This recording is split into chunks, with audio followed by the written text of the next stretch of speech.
Good evening, ladies, gentlemen, and all variations thereof, and welcome to Shadows of Sorcery, session 75. My goodness, we really are getting up there in the numbers, aren't we?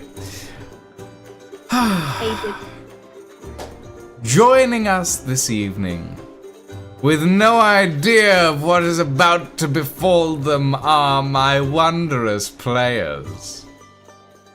We have the enigmatic, the eccentric, the definitely not about to get royally fucked Prodigious Maximus, as played by Elfie. Hi, I like picking up objects that are totally not cursed. We have the man, the myth, the legend, the one who now has a book full of teleportation circles. It is Arcus, the librarian, as played by Zarian. Hello. In third place, and rapidly going down the road of alcoholism, it's Darren Moran, as played by Lying. Where? And last but not least, the sovereign of bread. The person who is the most sensible in the party. It is Ingvar Svan, as played by Lydia. Hello. Well, welcome everybody. Who wants to do the recap? I will, because I was You totally will, there. Elfie! Yay! Take it away. Well, they were in the library. And the library was scary. Wait, hang on. 1 second. 1 second. 1 second. 1 second. I can tell you exactly what happened. 1 second. Oh, Hold God. on. Hold the phone. Hold the... Where the fuck are you lying? I'm holding so hard right now. Still in the library, they made way for a main systems control and then security. They got jumped by little spidery robot boys, and Darren got paralyzed temporarily and slung over Prod's shoulder while Arcus checked his old quarters. At security, they found the dude they were looking for, strapped to a chair, Matrix style, with a big set of magic locks that'll take late game level spells to open. The system control, At the system control, everybody chipped in to help Arcus jot down the arcane sigils for a ritual that, at best Darren can tell, would either create new physical forms for disembodied consciousness, or, rather more likely, level a large urban flat area. They've then made for the back door to Necroneer, where about a week had passed and everyone was scrambling to get the place back in shape. There's still a lot of deficiencies, and our priestly friend is somewhat manhandled into the role of leader, but is very uncomfortable with that. They then discussed what they should do next. I like how Lying wrote that down and half of it was wrong. What? I meant to give Elfie that recap like the day of, but I kept forgetting. Okay, so parts of it were right. Broad strokes. The party ventured through the Wandering Library. You ventured to the Observatory, a place of seeing, of divination, where the librarian used it to essentially create a false moonlight to view a form of script written in moonlight ink that is only visible during the phase of the moon that is actively it was actively written in. Using that, the librarian had help transcribing all of his notes over onto a actually visible set of things for a ritual that, as none of you are entirely certain what it does, but Darren has a inkling that it is very powerful. You then proceeded further into the library to the security area. This strange arcano sort of floating platforms in space with 8 pillars around a throne. You discovered that each of these pillars requires an 8th level spell of the school of magic that pillar is related to unlock the security systems of the library. It is a very powerful security system that was designed by the 8 schools of magic of Praxis, and all of them wanted a piece, and thusly it is extremely difficult to unlock. Having discovered all of this information, you also uncovered the fact that this grey-robed figure that has been running around the library is still there somewhere and hasn't left. So you decided to leave for Necronir to see what was happening around there. Despite being in the library for 24 hours at most, 24 to 48 hours, when you returned to Necronir, you had been gone for almost a week. You spoke to various members of the city who you had helped liberate. You found out that a lot of the guards in the city had scarpered when the Baroness had died and all of her constructs had died with her. You met with Father Killian, who is extremely uncomfortable with the quote-unquote leader role that he has been thrust into, but was provided a book on democracy by the librarian, and they are thinking of putting together a sort of councilship of the city where no one person is truly leading. And last but not least, the librarian found the Tome of Circle Record, a book that details various teleportation and ritual circles that have been used by the wizards and witches and other people who have held that tome,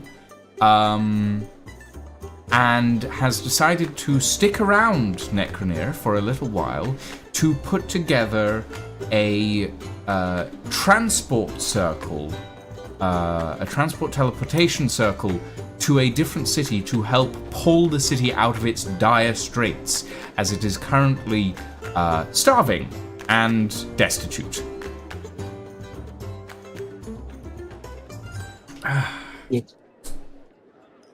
So, we are starting with Downtime.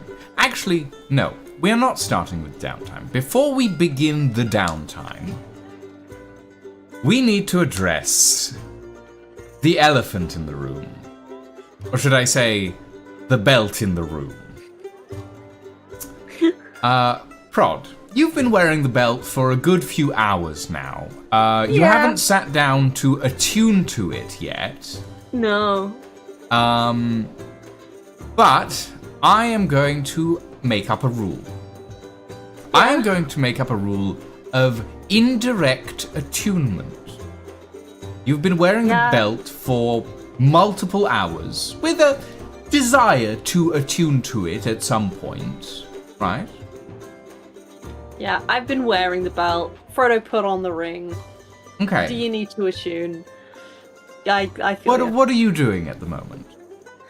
Prod We're back in is Necronir. stretching. You're stretching. He's doing some yoga in full plate armor. You're doing some yoga in full plate armor. Where are you doing this yoga in full plate armor? I think in the town square next to the dragon, because it makes him feel big. In the town square next to the dragon. Giant dragon makes you feel big. Because it makes you feel big. Where is everyone I'm alive else? and the dragon ain't. Where is everyone else in this sort of time period? What is everyone doing? You've dispersed from Father Killian. You have the day to yourselves. Where would you all be? I am going around scaring up anyone who wants to volunteer for being part of a guard retinue. Okay. Roll me either a persuasion or an intimidation check on that. Your choice. Well, Depending on how you want to go about this. I'd like it to be intimidation, but we'll make it persuasion. Because I'm actually decent at that.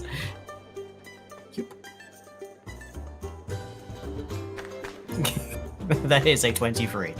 That is a 23. Okay. Lydia, what is Ingvar doing at the moment?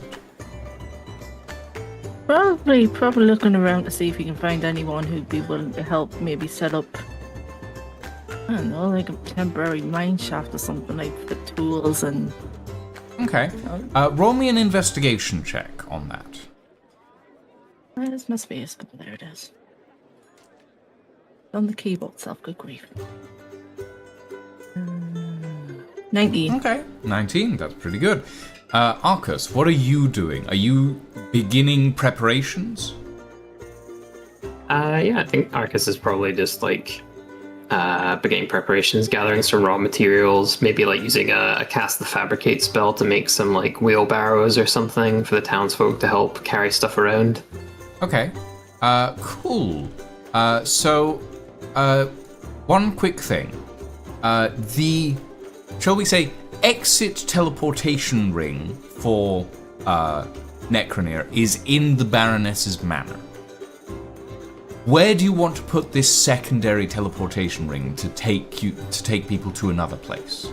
And where do you want that ring to go? I would like to put the secondary one in the town square. Okay. And I think I chose last time. What were the options in my book? Let me just double check. You have I wanted to go to a main city center. You have 8 options, technically, because the Farrenholm one is broken. Yeah.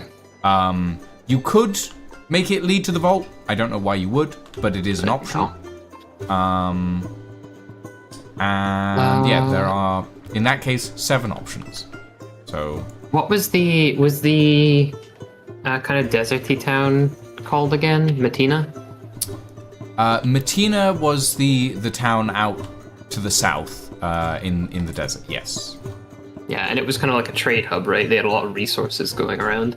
A lot of resources. It's kind of the juncture trade hub between north and south. It sort of settles just between the end of the southern plains and the start of the southern desert, essentially. Would I, off the top of my head, know any bad blood between these two places? Like, what would be a good place to start, in my mind, knowing the relationships between these areas? Like, historically speaking. Historically... Can I roll history for that? Yeah, you can roll me history for that.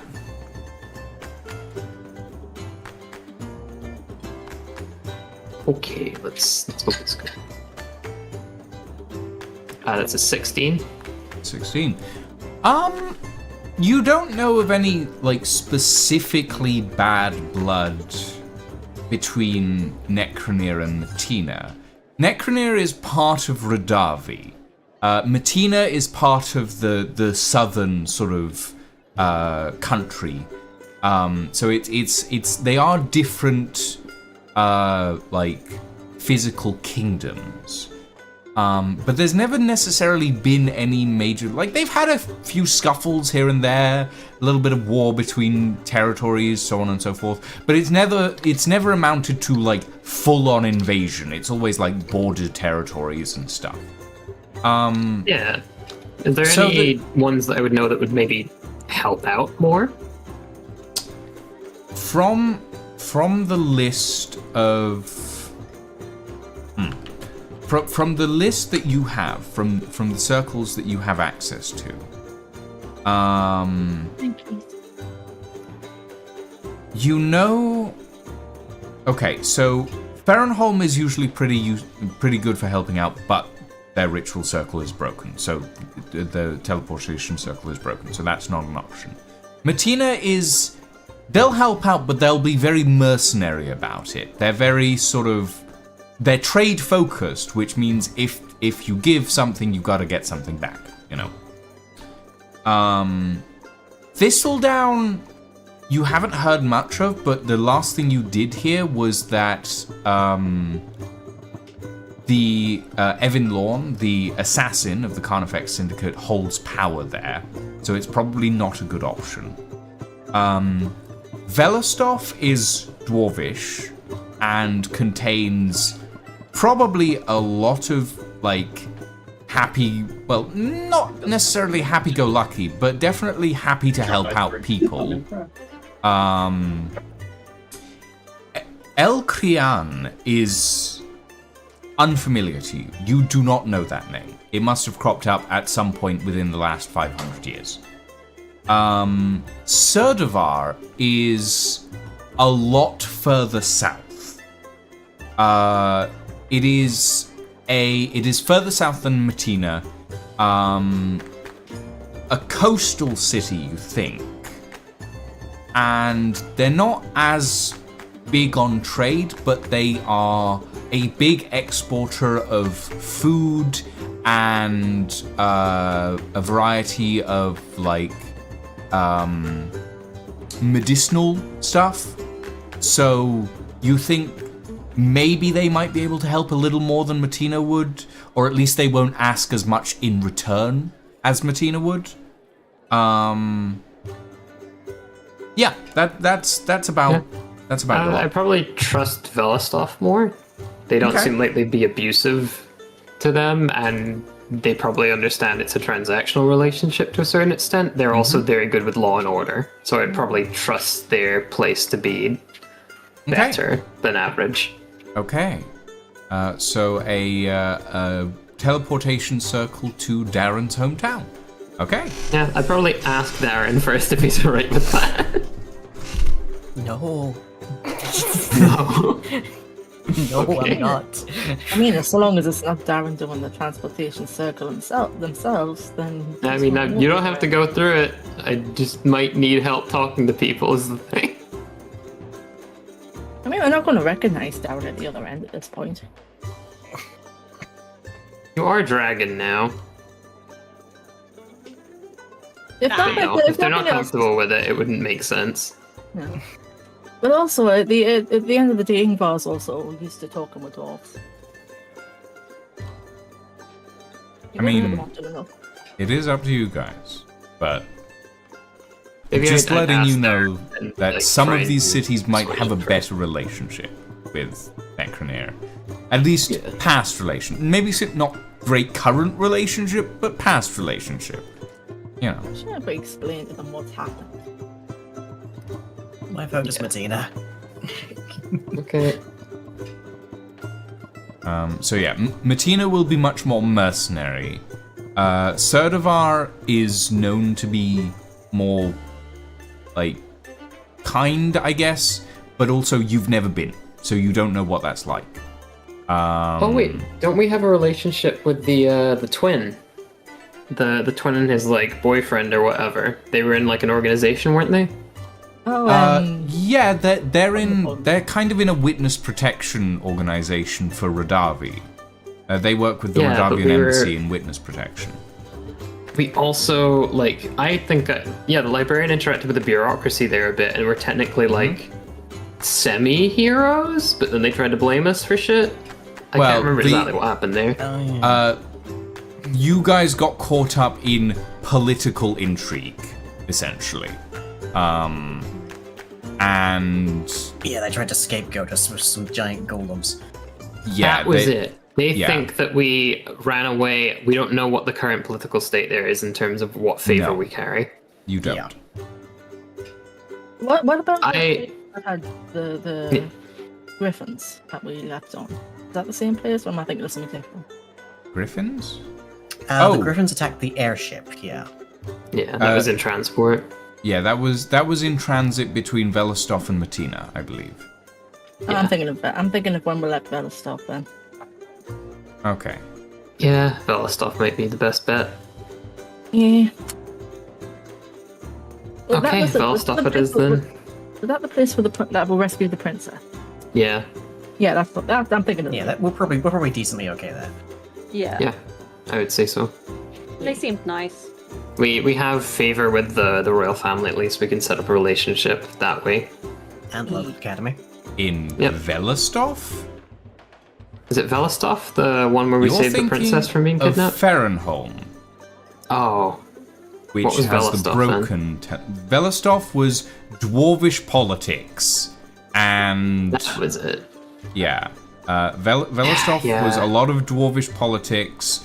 You guys are pretty okay there. Like, you're not wanted for we murder or arrested? anything. I No, got arrested. Prod got arrested and then did trial by combat and won, so is technically innocent of all charges.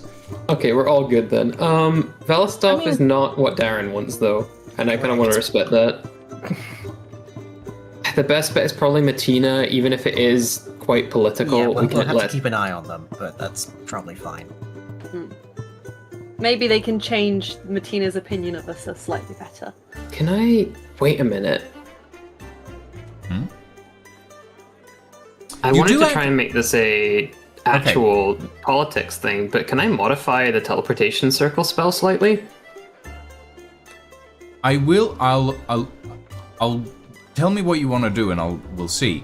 But first things first, you do have access to one more teleportation circle, Oh, and that is the teleportation circle to Praxis. You don't know if it works, but you do have it.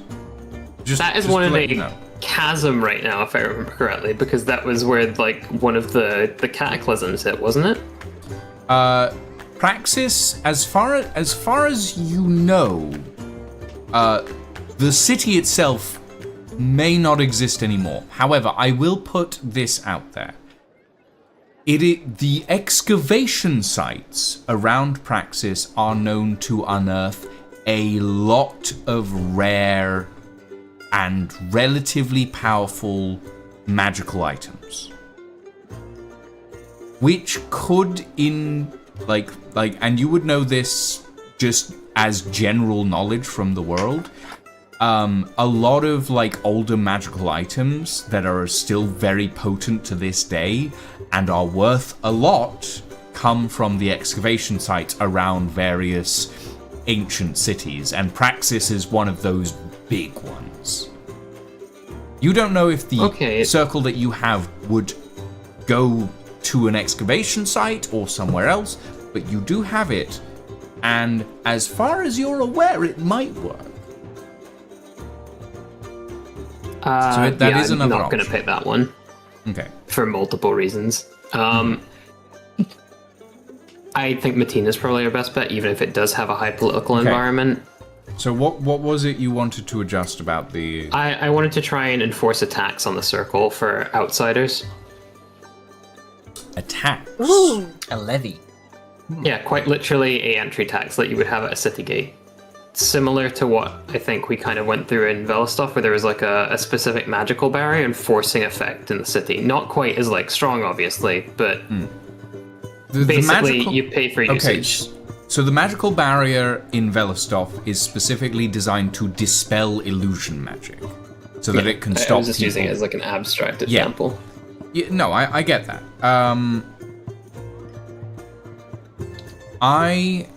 Here's what I'll say. You could just have a guy. Yeah, You could I can't just trust the have a guy, guy. You could- I am you could literally ju- trying to train up guards right now. So. I mean, yes, I you could mean, just have a guy. look, You if they could fuck make it this mechanically, you could make this an actual a separation thing. You could add a separation element to this teleportation circle, where it will take a specific it's never going to be able to analyze the entire contents of everything that someone's bringing and then take a specific amount away. But you can set a specific entry fee. I will say, this will make it take longer to set up. That's the condition. How much longer are we talking? I don't want to waste everyone else's time. Just I my would say own. half a week. So an extra 3 Okay. days on top of the week you're already spending here. Is that an acceptable amount of time, everyone else? Yeah. Okay. I just want the effect of this to basically be this goes into the treasury of the town that Okay. is managed by the council. Okay. I don't want this to go through third-party hands. I don't want to have to deal with guard corruption. Instead, they can Okay. deal with their own local government corruption instead. All right. Yeah, sure. I mean, the town doesn't have a treasury at the moment. Or As a guard, vault. for that matter. It has a vault that has a teleportation circle in it, which is the Close en- enough. Makes it slightly easier to teleport stuff to in that case, doesn't it? Yeah, bulk transaction. Quite literally, it can just come out the teleportation circle. I don't need to change the spell that much.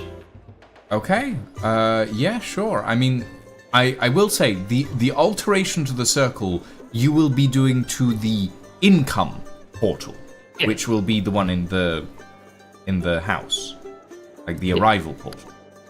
Okay, that's fine. Yeah, you can do that. You can definitely do that. Okay, so you'll start setting up all of this stuff. Prod, as you are working out, doing yoga in the middle of the square. Can I say that I'm like, doing some like martial stretches with like some little kids who I'm being like, okay, kids, we're gonna do fitness. Ugh. There are like a crowd of maybe 5 or 6 children who are in front of you, attempting to do what you are doing, and some of them are just kind of like flailing their arms a little, and like there's one specific child who is doing a pretty good job of it, and it is the revolutionary. As you're sort of working out, your heart rate elevates. You start to sweat, of course. You hear a voice in the back of your mind going, "Oh, no, dearie, this won't do at all. No." And your arms lock into place. In a particular position? No, you're moving your arms, and then suddenly it feels like you're trying to move against a wall. Like you're moving around, and then suddenly it feels like someone put a U-shaped box around you. And you stretch out your fingers, and you can feel the edges of the box, but it feels like you can move, but you can't move. Yeah. It's kids, class is over. Go. I don't know, play in the pond or something. I need you to quickly roll me a Constitution check, Elfie. Not a save. Not a save. Do I get any sort of help with this at all? Not for this. 14. 14. Okay. You have a +3 to your Constitution. That would be 17. Okay. Yeah, that's fine. That would give you...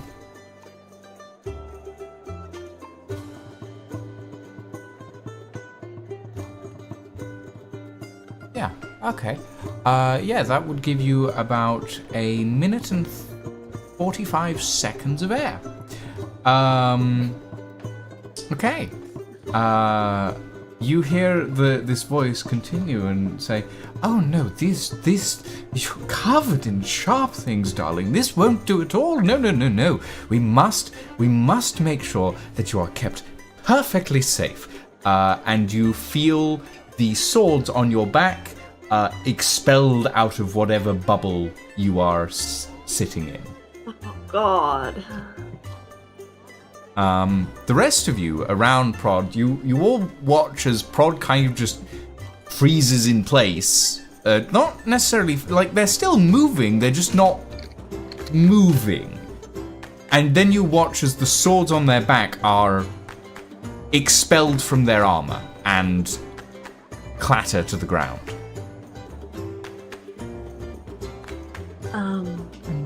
Well, that's a little bit unusual there. Hey, dude.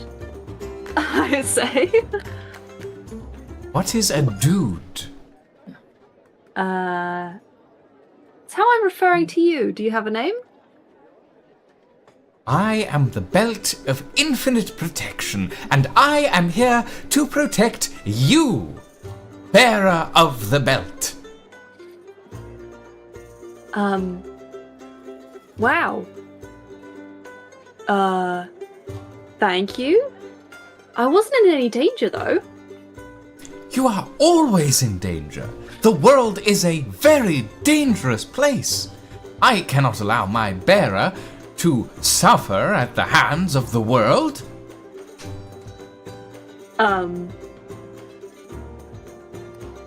Very nice.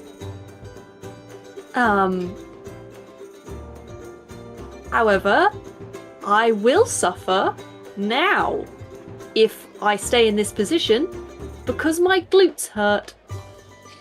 Oh, I'm very sorry, bearer. Would you like a more comfortable position? And you feel the box around you shape into a chair. So go down. You are immediately put into a sitting position. Fantastic. Do you think Prod's realised that he doesn't have air? Roll me going an to go intelligence soon. check. This can't be a high DC, surely. Yeah, but Prod has a -1. Uh-oh. 17! Nice. You, at this point, it's been like about 30 seconds, and you're starting to realize you're getting a little short of breath. Hey. Belt. It's getting a bit stuffy in here. You know I need to breathe, right? What is breathing? Breathing is the... Fuck. No, that's a different thing. Librarian, Live? Arcus, Yeah. can you explain to my belt what breathing is? Did you pick up another fucking curse? I turn on my magic vision. What do I see? There is a incredibly powerful abjurative aura around Prod's belt. Like, insanely powerful. I give a dictionary definition of a breath, specifically talking about the fact that if you don't do it, you will die, which is an act of harm. Okay. Roll me a persuasion check. I'm good at this one, hopefully. Let's see. You say that. Well, +6, thank you very much. Oh. Yeah. That's a 14. I'm rolling low today, anyway. Is that good enough? You hear in your head, Prod, the belt go, "Ah, I understand. Breathing, required for mortal sustenance. You are currently breathing." Not for long. Shit. I... What did they say? I don't think it understands the bit of the air that we need to breathe, and that being in a box doesn't mean you breathe right. Fresh air versus stale air. Confining air makes it stale. Stale air kills you over time. When you're breathing it in, you need fresh air, which is only available when you take down the giant abjuration field.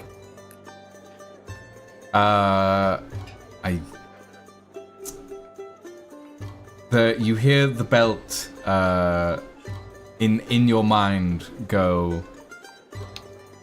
If, the belt to you specifically, Prod, goes, "I am afraid I cannot remove the abjuration barrier. It is required for your safety." My safety is dependent on it not being here. Otherwise, I will die. Define death.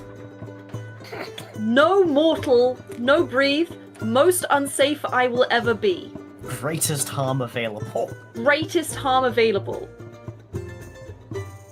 Understood. I will attempt to circumvent death.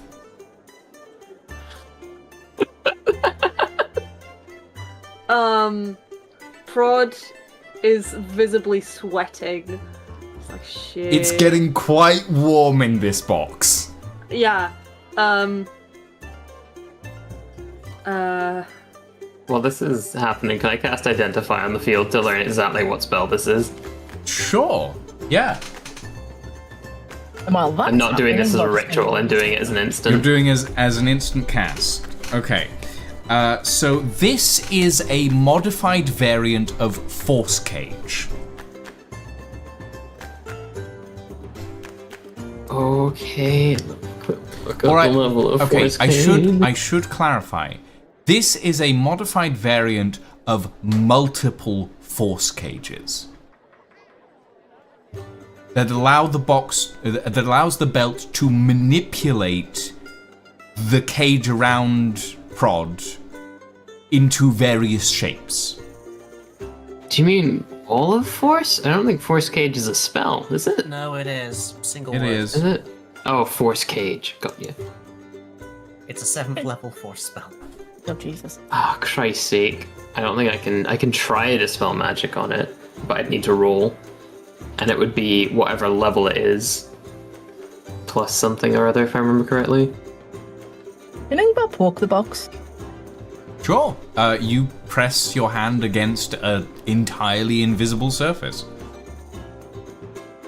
It's kind of What happened possible. to What the hell our- did you pick up? Anti-magic field again.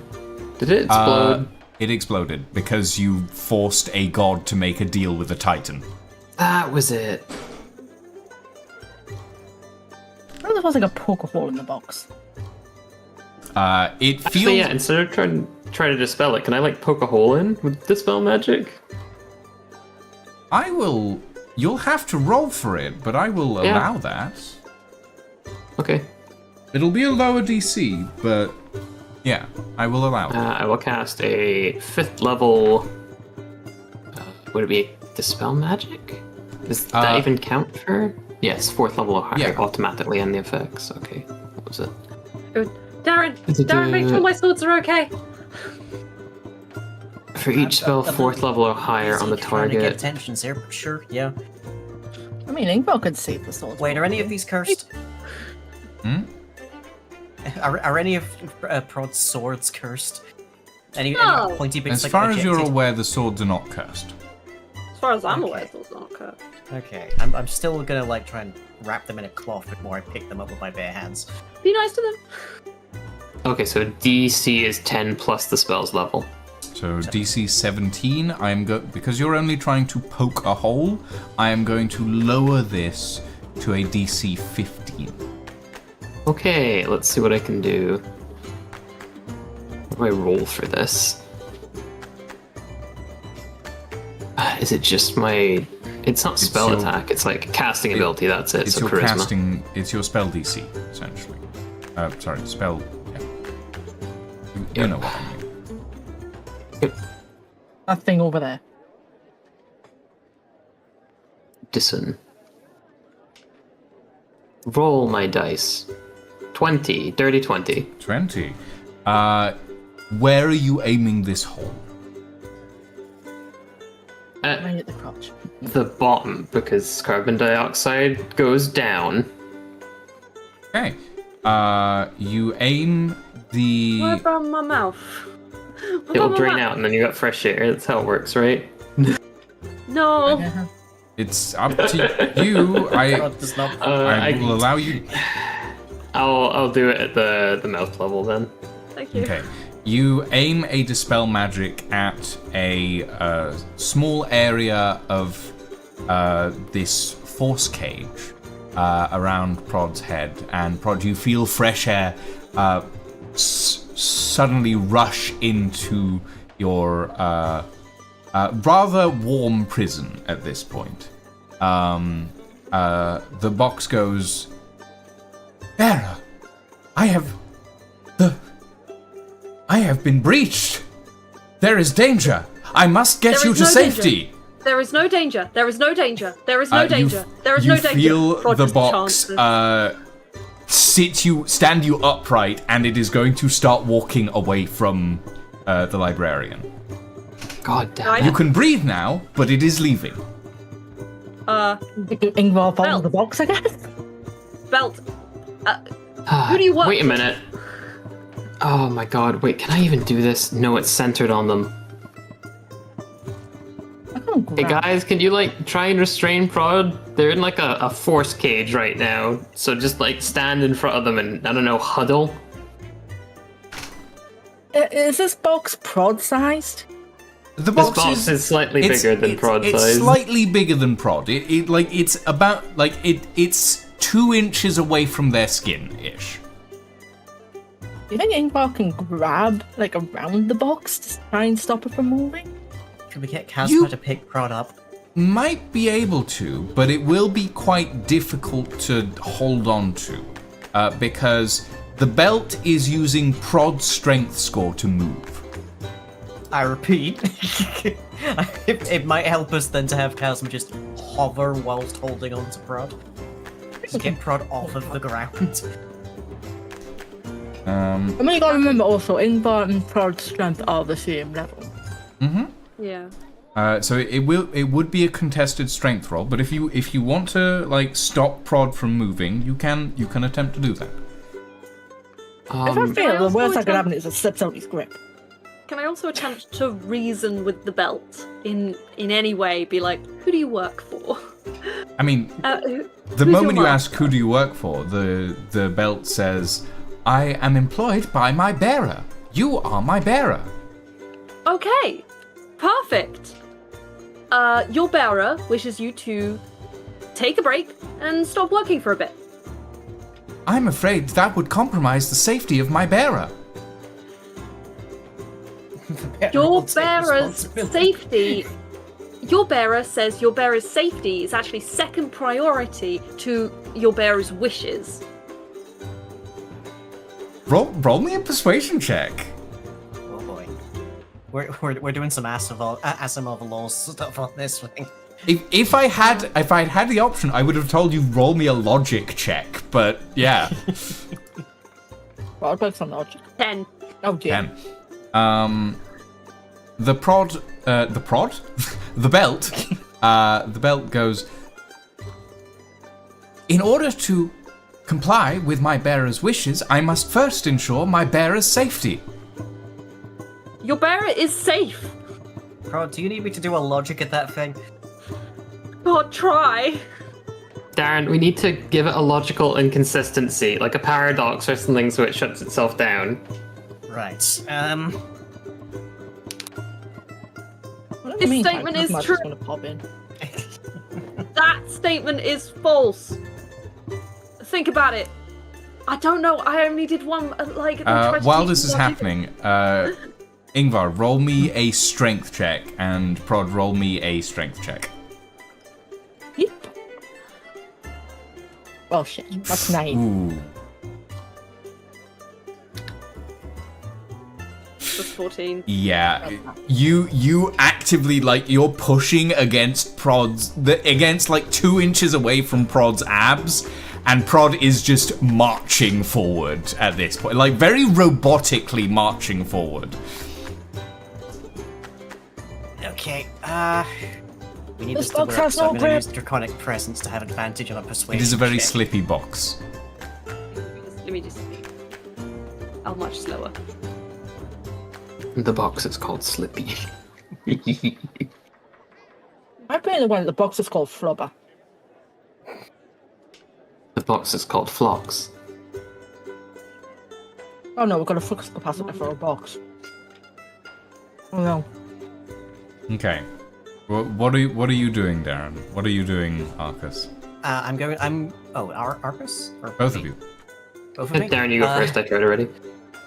Yeah, I'm going to provide the belt with a pair of true statements that conflict.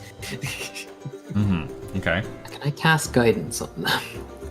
Okay. I did directly ask for their help. Belts. Yeah. Your primary function is to preclude harm to the bearer. You hear in your mind, Prod, this is correct. It says that's right. Belts. The act of confinement harms this bearer.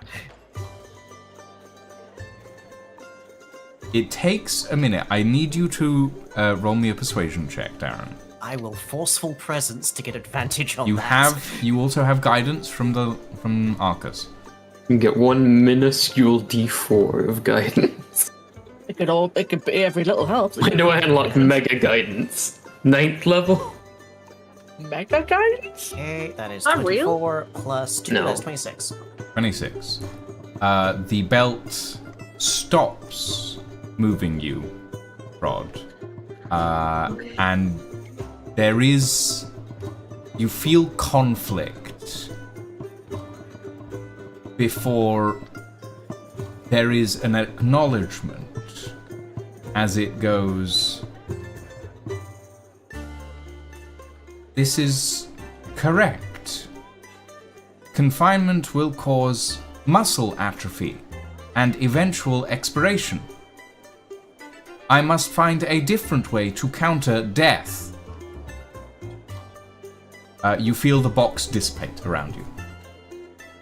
Thank God. Prod's immediately going to try and remove the belt. It is not coming off.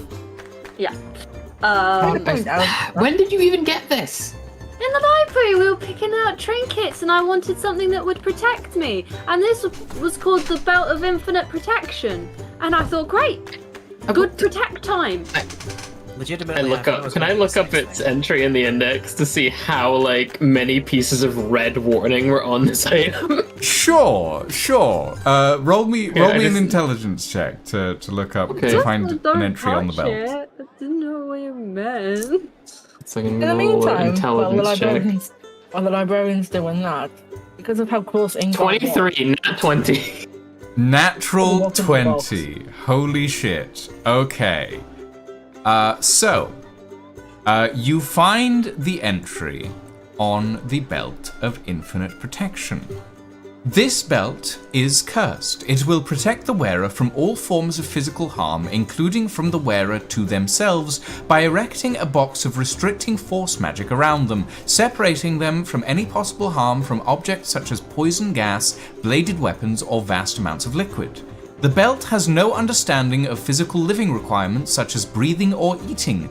The wearer becomes restrained until the belt is removed and unattuned, or the wearer dies of suffocation, starvation, or another form of time-based death.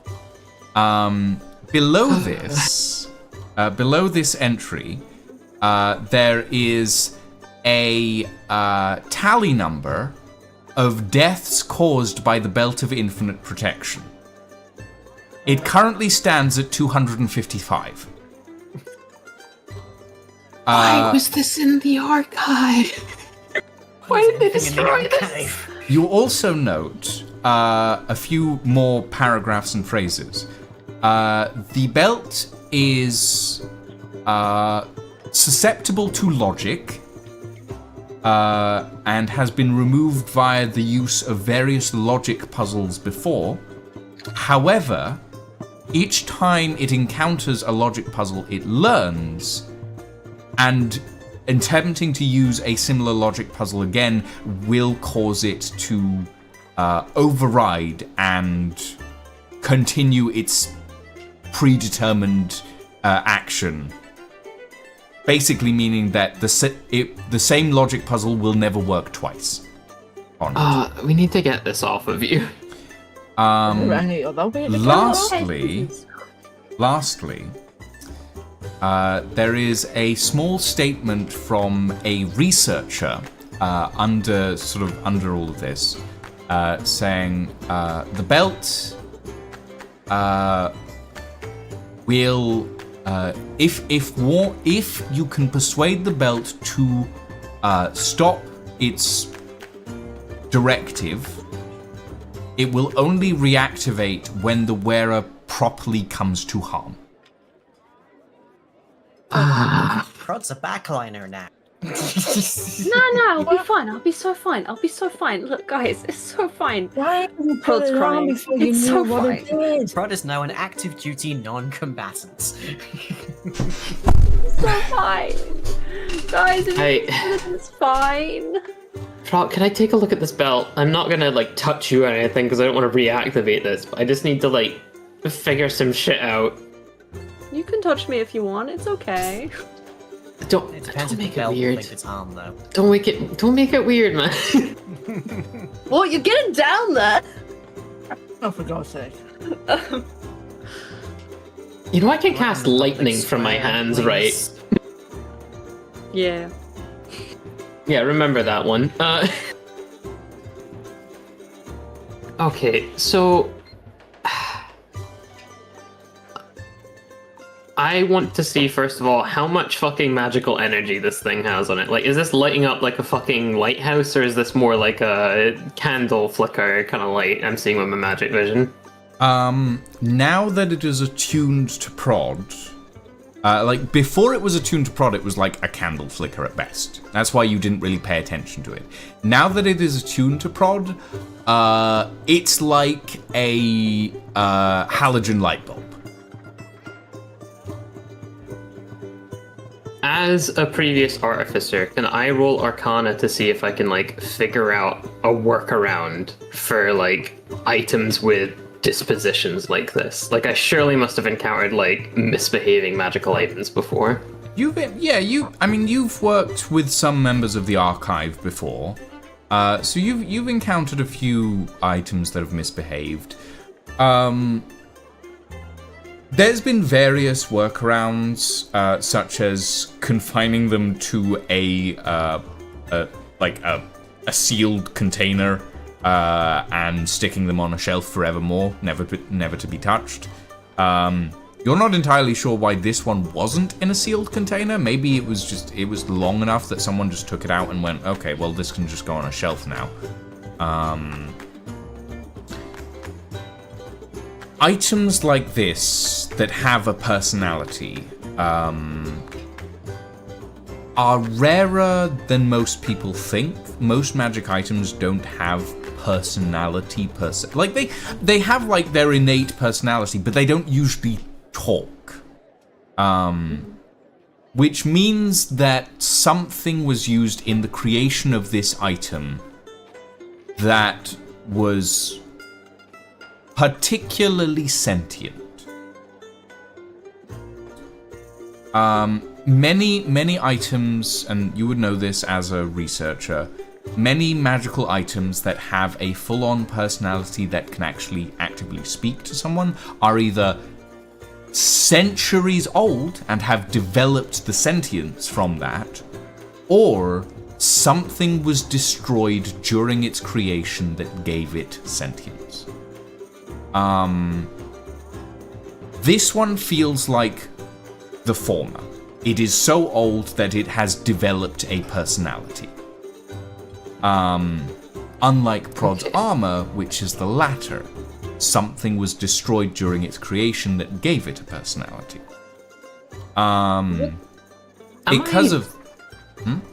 Sorry, keep going.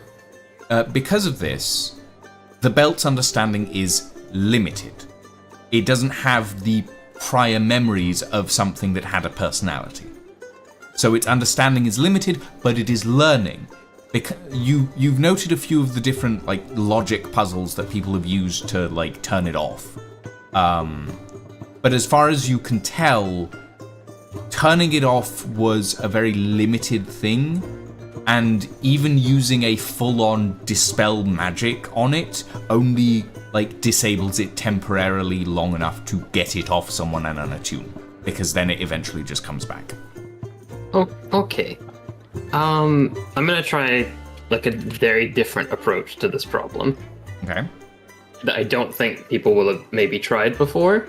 Instead of, like, trying to figure out a way to remove this, can I try and figure out a way to fix this? Okay. So here's my idea, right? This thing is sentient, but it's basically like a magical item with a very limited, like, ability to take in the world and remember things. Yes. So it's like the personality of a humanoid, but it doesn't have the faculties or, like, hardware to really utilize that intelligence in any meaningful way. So it's stuck in this loop of accidentally killing its users. Yeah. Can I, like, give it a proper shell to thrive in? I mean, you can try, but I'm gonna tell you now, that's a pretty high-level piece of engineering and magic. I'll give you my scroll. I don't need Giving your you my scroll. scroll. I still have like some power source stuff that I can probably utilize, and I have some materials as well as the fabricate spell, and more importantly, time. Could we put it somehow on Hickory? Because Hickory doesn't need to breathe.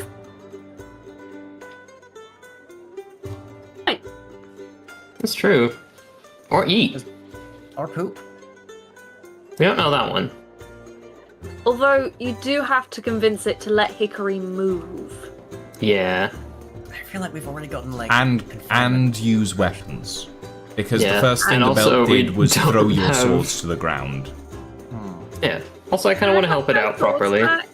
Oh, yeah, sure. Yeah, moving it to Hickory. Yeah, you grab your swords and you feel the belt like thrum, but it doesn't activate. It has registered the presence of bladed weapons in the area, but you are holding them, so it hasn't registered it as a threat yet. Yeah, it like so it can see everything in the world. It's like someone running at like 120% in observation, but can't remember anything long enough to actually have a thought. So what if I just upgraded its memory? Take more rammer. If that I mean- doesn't work, it's going to make it much harder to defeat. It's probably remembering everything anyway. But it's storing things, but it's not connecting things. Yeah. Yeah, we need to raise running its on wisdom Windows stat, 95 that's instead of interesting. Windows 10. Yeah, it's got an intelligence of like 15, but a wisdom of 2, basically. It doesn't actually have stats, but you get what I mean. Look, I just feel bad for the proto AI being in a state of semi-dementia, okay? That's fair. Yeah, I mean, I mean, I'll describe it. what could happen if... I would say give it a shot. See Why what don't happens. we ask the cleric guy, who's very nice, if he's got a dispel magic?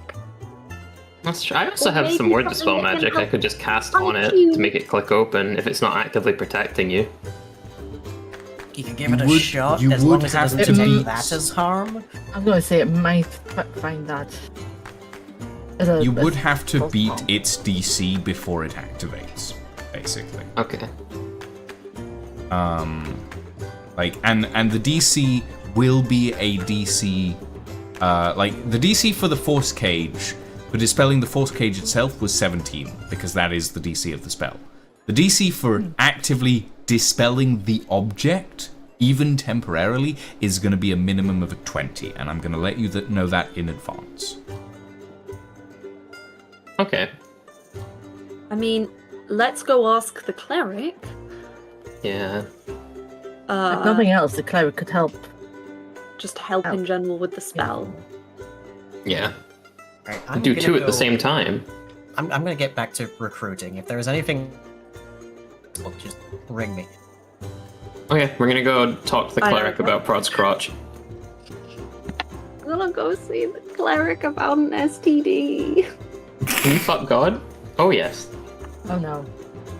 Right, Darren, you rolled like a 24 on your persuasion check, and there's quite a few people who have like come up like timidly at first, but you get like a good 20 people who are like, oh yeah, well we've lived here long enough. And there's like 7 or 8 of them are like really fucking old. But they're all like, we've lived here for literally our whole lives. We are not letting go of this place now. We might as well learn to protect it. At least a little bit. So you get like 20 people who are all like, yeah, we'll learn to do a little bit of stabbing. Okay, I instruct them to like meet me like town center in front of the big skeleton noon the next day. Ingvar, you start looking around for like, and you don't necessarily find like a mine shaft to dig out, but you do start directing people to salvage stuff from the broken down buildings, all of the like, because there's a ton of buildings that have just collapsed or burnt to the ground, but that means that there's a lot of like old stone and granite that you can pull from these old buildings to set up, maybe not like full-on houses, but you can help start making temporary shelters and setting up stockpiles of material that can be used in the future. And you manage to find quite a lot of this stuff. And you manage to find quite a few people, like relatively like burly dock workers who are happy to help put all of this stuff together.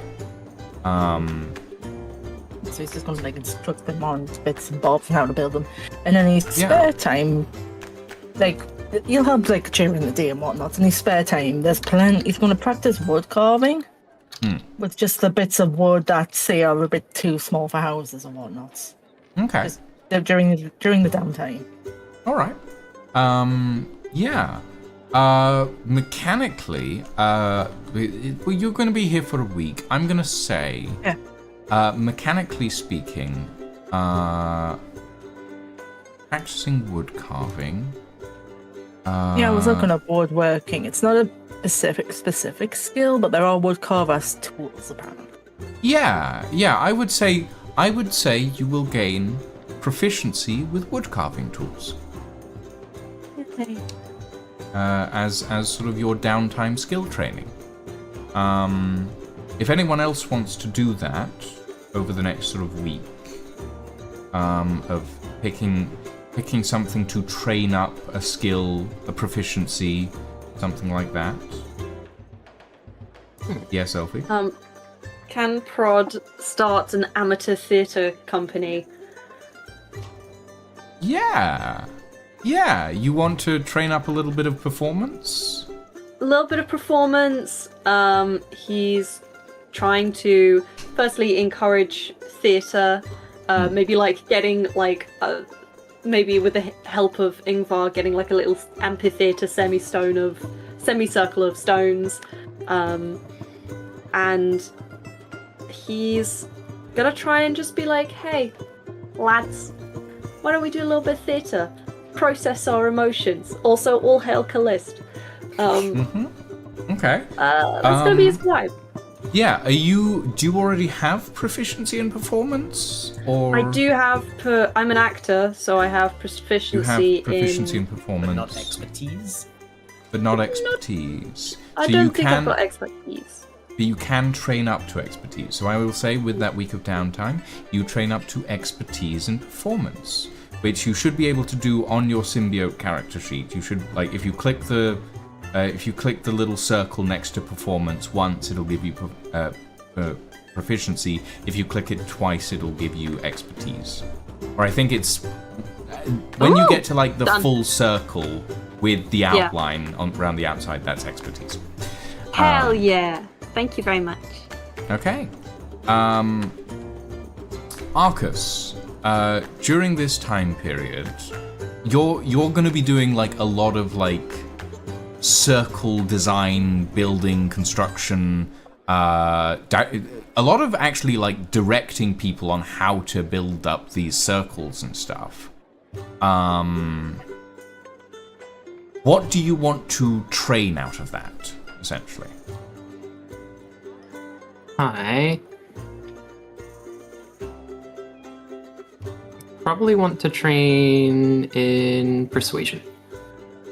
So you want to train your sort of persuasion of like people to help and construct and stuff like that. Yeah, like trying to tell people about like the benefits of ordering and stuff. Like I've got to get people bringing the raw materials. Like I'm just a wizard. I can build stuff with Fabricate, but I need to like get help from people getting the materials and stuff. Yeah, and doing all of that helps speed the process up a little. Okay, yeah, you gain proficiency in persuasion for that. Yay. Darren, what do you want to train for this downtime period? I'm going to be training up some guards, so I'm going to go with athletics. Athletics, okay. You spend like the week essentially driving people through drills, telling a lot of these sort of like city folk who've been hiding out in their basements, teaching them how to properly hold a spear or how to properly fire a crossbow. And obviously like a week's worth of training for them isn't going to do much. But you're training alongside them, building up your like muscle mass and sort of driving these forms into your own head as well as into theirs. So you gain proficiency in athletics. And in the meantime, you go to Father Killian, Prod. And Father Killian takes one look at the belt and goes, you know, I'm a priest, not a cleric, and I don't do magic, so... But... Come to the church, not the cathedral, the church. It's sort of tucked away in the back of the city. When everyone around here is finished with, you can stay out of harm for a week, right?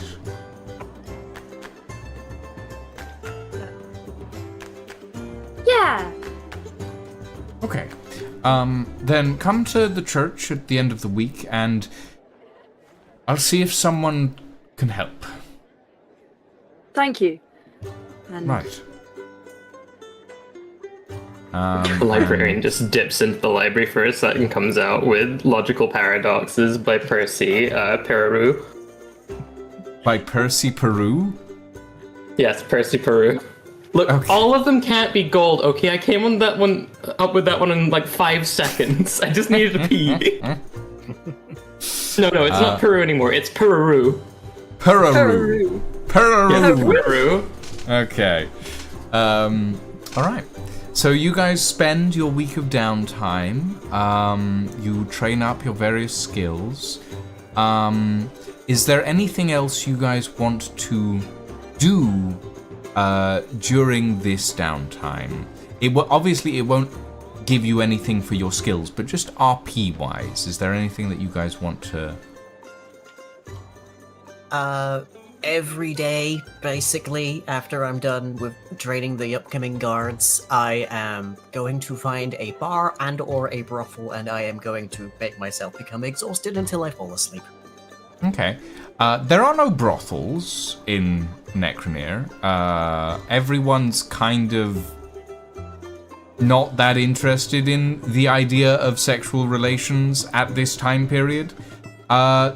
There are a couple of bars, and you do find a few compatriots who are like, okay, yes, we're in shit. Everyone needs a drink every now and again, and you take a drink every now and again.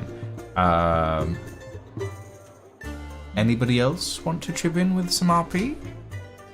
Yeah. Yeah. I would like to spend some time with the kids that got their weird fucking jabbed bracelets in their skin. Okay. And I would like to help or invite Prod to come help me remove them. Aye. Okay. So about halfway through the week, like when you're taking a break from all of this, Father Killian comes to see you and says, Arcus, if you wouldn't mind, there's... Most of the kids have had their bracelets taken out at this point, but a couple of them are, shall we say, being stubborn. And he leads you and Prod, who happened to be nearby at the time, to a small, like, it's a makeshift healing house, essentially. There's no proper hospital or apothecary in Necroneer anymore, but they've turned one of these sort of long, low buildings into sort of this building full of cots, and you see a couple of kids who still have these sort of silver looping bracelets that go in through the skin and out the other side, and there's 3 of them there. And as you watch, the bracelet itself is, it has the transmission rune scrubbed out, but as you watch, the bracelet itself is moving, like actively doing the Ouroboros style movement, following itself, essentially. Oh, you poor kids. It doesn't seem to hurt, but it's you can definitely tell that if you leave these bracelets in, the wound will eventually become infected. Okay. Prod is like, I wonder if I could give the kids the belt. What the fuck? No. Well, then they Belt's wouldn't killed like get 250 people, and you want to give it to a That child? belt is a cage of force. It doesn't stop. It'll probably do something anyway. We're not talking about this in front of the kids. They've been through enough already.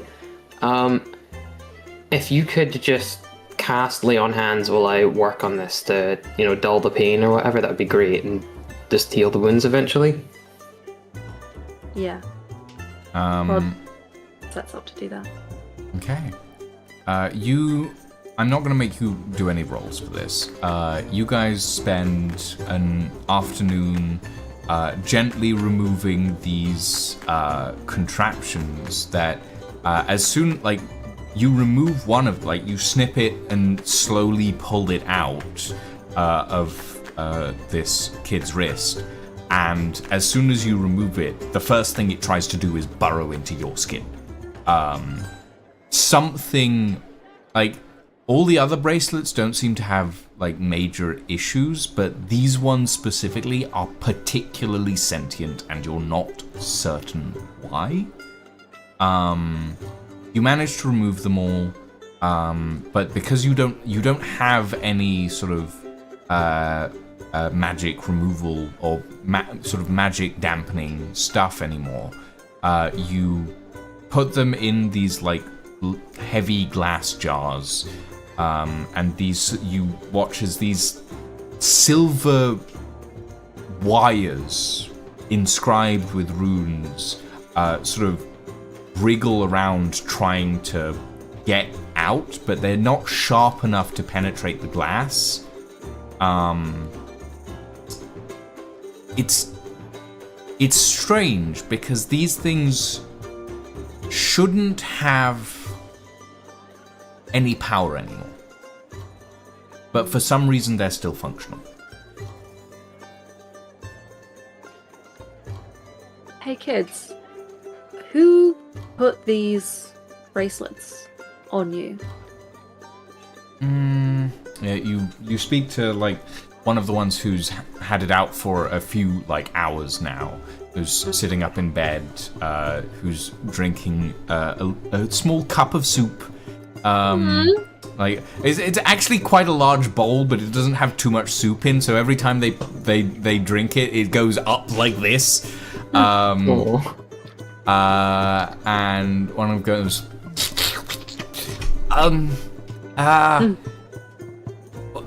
for me and Katie and Ollie over there, it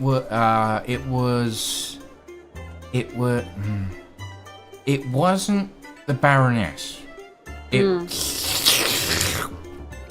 was the mean lady, the lady with all the knives.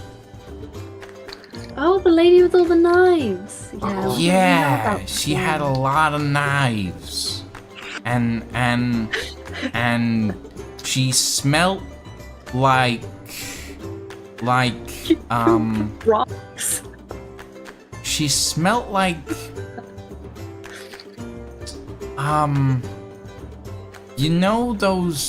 those purple flowers that Papa says not to touch. Deadly nightshade. Yeah, she smelled like those. Okay. That's... Well, I'm glad we got these out. That's completely great. Do you want to hear a story or something? Yeah, something nice and charming. I'm looking over at the at Arcus with I'm just gonna go get rid of these. Maybe give them kinda to Ingvar. What? Huh? Why would I get them to Ingvar? What would they do with them? They're made of metal, right? Silver, but they're still very much in. Yeah, but Ingvar could melt them goes down. closer and is like the skin borrowing mood. Yeah. I'd rather not. Thank you. And just... Ingvar's best equipped to melt them down, was my thought. No, that's probably a good one. I'll ask them, and maybe Darren. They have like acid breath or something, if I remember. No, it's their magic. One of them will be able to help, I'm sure. If not, I can maybe talk to a smith. Yeah. Thank you. Okay. Right. And you spend an afternoon telling stories to this group of kids. The description that the various kids give, like after, like they all kind of confirm, it's Evan Lorne, the assassin. Yeah. Was the one who put these particular bracelets on them. And these bracelets seem a mite more vicious than the ones that the Baroness put on the other kids. It also means that Evan Lorne doesn't know about the Baroness's death yet. Because if she did, these kids would be dead. Or at least in a lot of pain. No, because the connection rune the connection rune the librarian had already disabled, like dismantled. So these were just tracking bracelets at this point. But you also know that they would have been connected to this strange sort of polyhedral mechanism that was in the Baroness's laboratory, and you smashed that, Prod. You smashed that real good.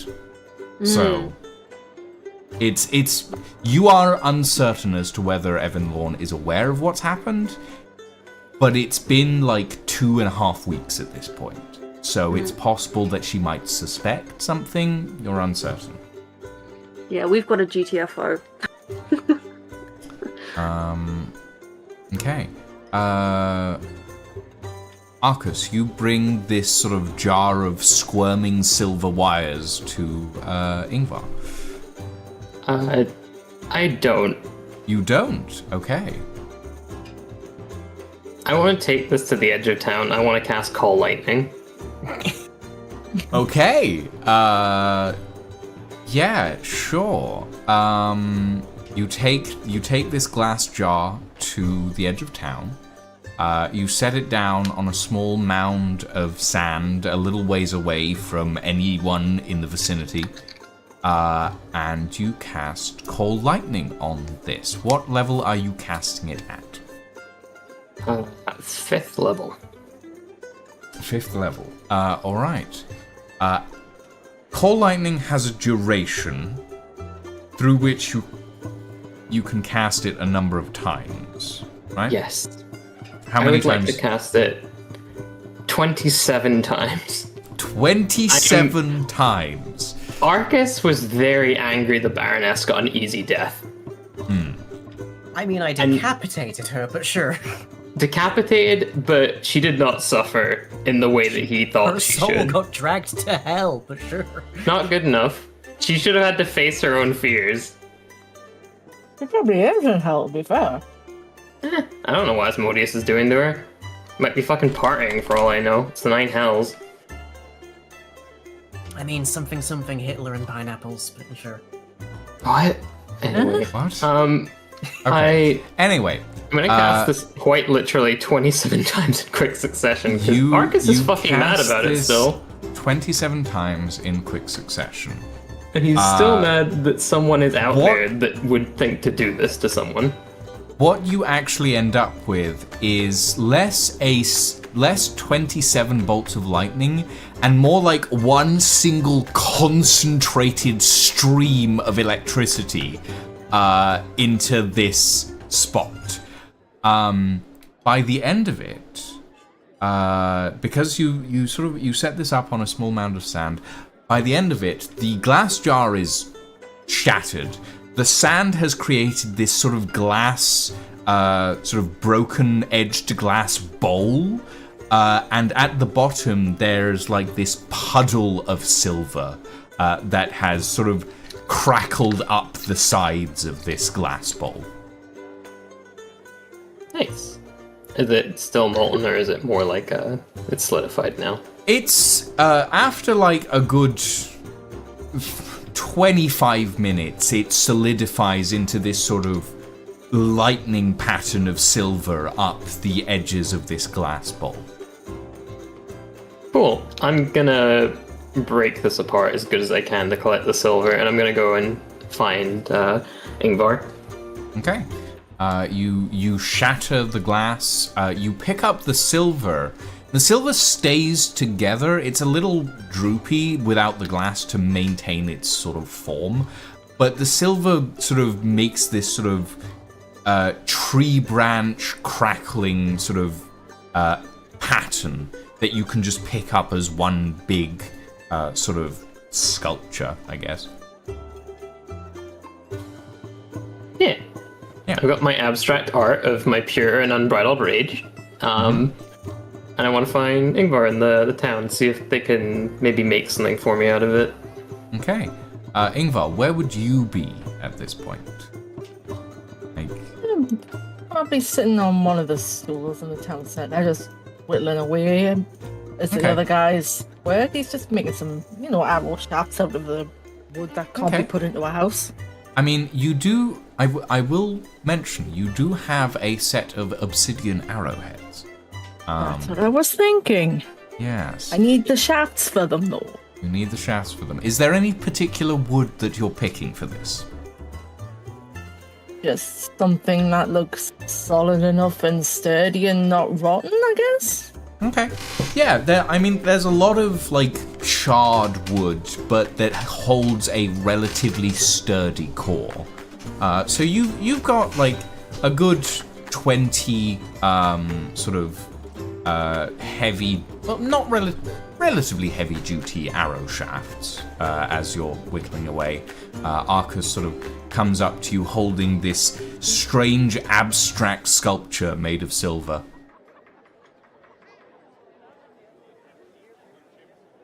Yo. He just lifts a hand up as he comes over. Hey, how's it going? Hey, you're pretty good at blacksmithing stuff, right? Depends what it is, but It's pretty malleable. It's silver. I mean, I just can present the sculpture. He just kind of looks at it a second, looks at Arcus, looks back at it, looks at Arcus and goes, "What the fuck? What the hell did you do to this?" Anger management, mostly.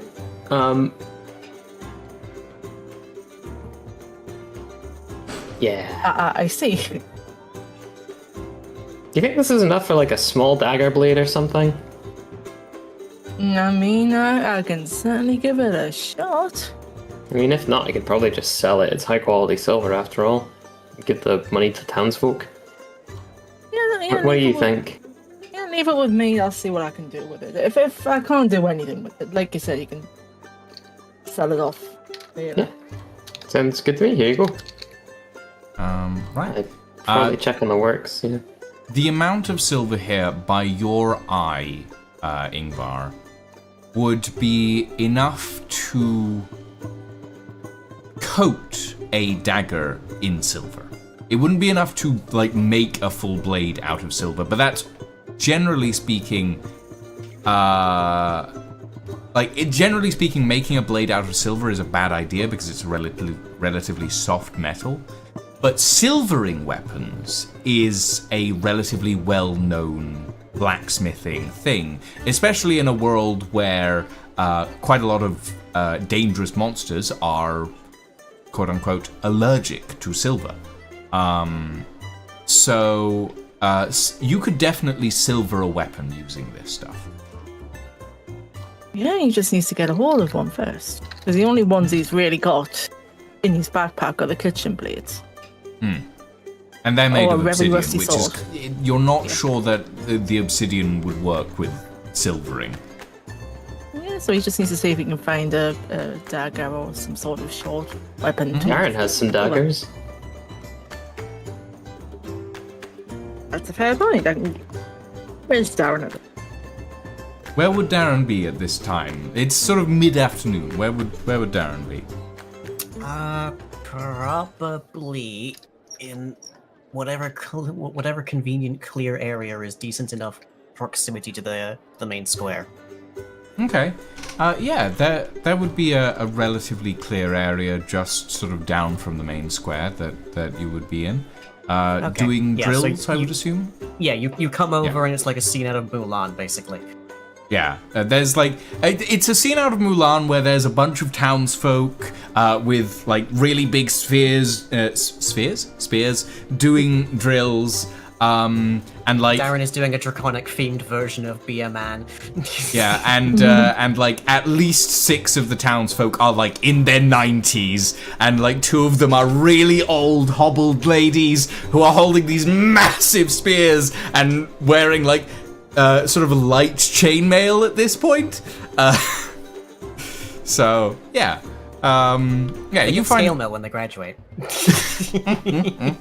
yeah, you find Darren in sort of this small clear area that's been you know it's been cleared out specifically for the purpose. It's like the training grounds. Yeah. Yeah. What's up? Hey, you've got a spare dagger or two, have you? I've got a couple. There's the one that pairs with my rapier. There's my heirloom one. There's my returning dagger. It's just with Arcus here has Arcus has given us this lump of silver that looks like it's been electrocuted a few times. Let's be honest. It was one. Where did Arcus find that? It looks like it's been through hell. I didn't want to ask. Let's be. All right, presume salvage. I did say what it was. And he just said it was anger management mostly. Okay. Yep. But he asked me if I could make anything of it. Now, there's not enough silver here to make a weapon, and I wouldn't recommend using silver as a weapon anyway, but I can... It's a bit floppy, yeah. Yeah, it's a bit... Yes, it's a bit of a floppy one. But I could put a weapon in it. Now, the only weapons I have are the obsidian blades, and I don't think silver's going to take to them. So I was just wondering if you had a spare dagger that you weren't particularly attached to? I mean, I say it's an heirloom dagger, but it's not, like, a family heirloom, so you could give that a shot. I mean, if you want something, if you want a silver-lined dagger, I'm more than willing to give it a shot. I picked it off a bandit, like, 4 years ago, so, you know, if you can put some value to it, by all means, hand you just a perfectly normal dagger. It's a little bit worn around the edges, but mostly fine. He gives it a once over and nods. Yeah, this should work absolutely fine. Okay. All right. Yeah, if you ever need a workout, I'm here all week. Just kind of gives him a thumbs up. Sure. Okay. So you do you spend a little bit of time making this dagger silvered? Yeah. Okay. I would like you to roll me a crafting check. What will come under? So, trying to think what that would come under. I think it would be either intelligence or arcana with your tinkering tools proficiency. Or your tools proficiency, essentially. But both skills and stats have +1. Tinkering tools? If you want to grab the librarian to assist you with this, you can. Yeah, I'm happy to help. Okay. So yeah, you'll get advantage on that. Neat. You know, I might have actually rolled the dice. Well, That that's is a nat 20. natural 20. And a nat 1. Holy that is a natural 20 and a nat 1 in the same roll, which is amazing and terrifying at the same time. What are the odds of that? Very low. Pretty low. Like, it's this rolling a nat 20 and a nat 1 in the same roll is the same odds as rolling 2 nat 20s, basically. Yeah. That one time I rolled 2 nat 1s. Yeah. Yeah. That. Oh god. Okay. Well, I was gonna give you like a pretty decent dagger if you got a high roll. You have just rolled a nat 20 on that roll. So here is what I'm gonna say. Here is what I'm gonna say. That's a 1 in 400 chance of doing that. Yeah. Here's what I'm gonna say. The dagger you make, with the librarian's help, will be a magic weapon. It will be silvered, because it is coated in silver. Because of the cast lightning spell, it will do additional lightning damage. And because you rolled a nat 20, I will allow you, if you would like, to inset some leftover scraps of obsidian into it. Ooh. I like that. And that dagger will come. It will be created, and I will put together its sheet for next session. You rolled so high, the dagger's getting its own character sheet. I will put together its item sheet, not character sheet. Just yes. sprouts like arms and legs and starts running away. Oh god. I'm stabby. Yeah. So yeah, it will be a magic item that you have all made by RP and chance. And You gotta name it, Lydia, once they give you the item sheet. Oh god. I'll think of that. Yeah, it will be a relatively. I'm not going to say it's going to be immensely powerful, because it is based on a standard dagger, but it will be quite powerful for what it is. And I'm always going to honor a nat 20. Right. You guys pass the rest of the week. You gain your proficiencies. You finally finish the taxation system on the entry portal and the teleportation circle to Matina, librarian. And the week and a half that you guys spend in this city comes to an end. As you all gather together in the square, what are you all doing? You have a couple of things that might be something to think about on your agenda. You have Evan Lorne in Thistledown.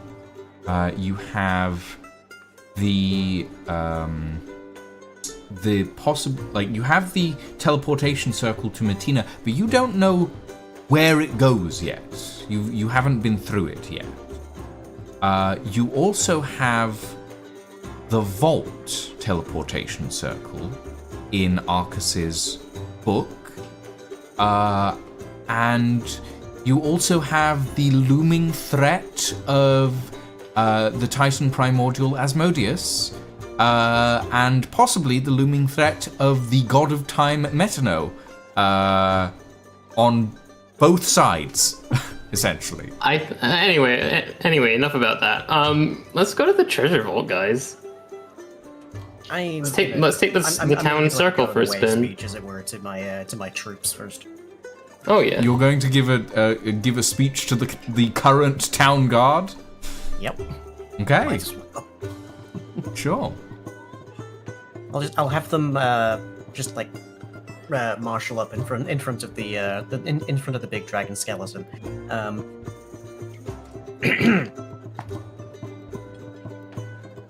I'm presuming I don't need to explain very much about what's behind me, but just show of hands, who can tell me the most significant flaw of this dragon? You see 3 hands go up. One of them is like this really rickety old lady who's just sort of like the hand goes up, but it doesn't actually go higher than her actual head. I'll point to whoever's like young and wimpy.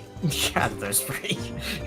There's like this really tall, gangly teenager. Yeah, he'll do. His helmet keeps falling over his eyes. It's dead? Gold star, well done. Who can tell me what killed this dragon?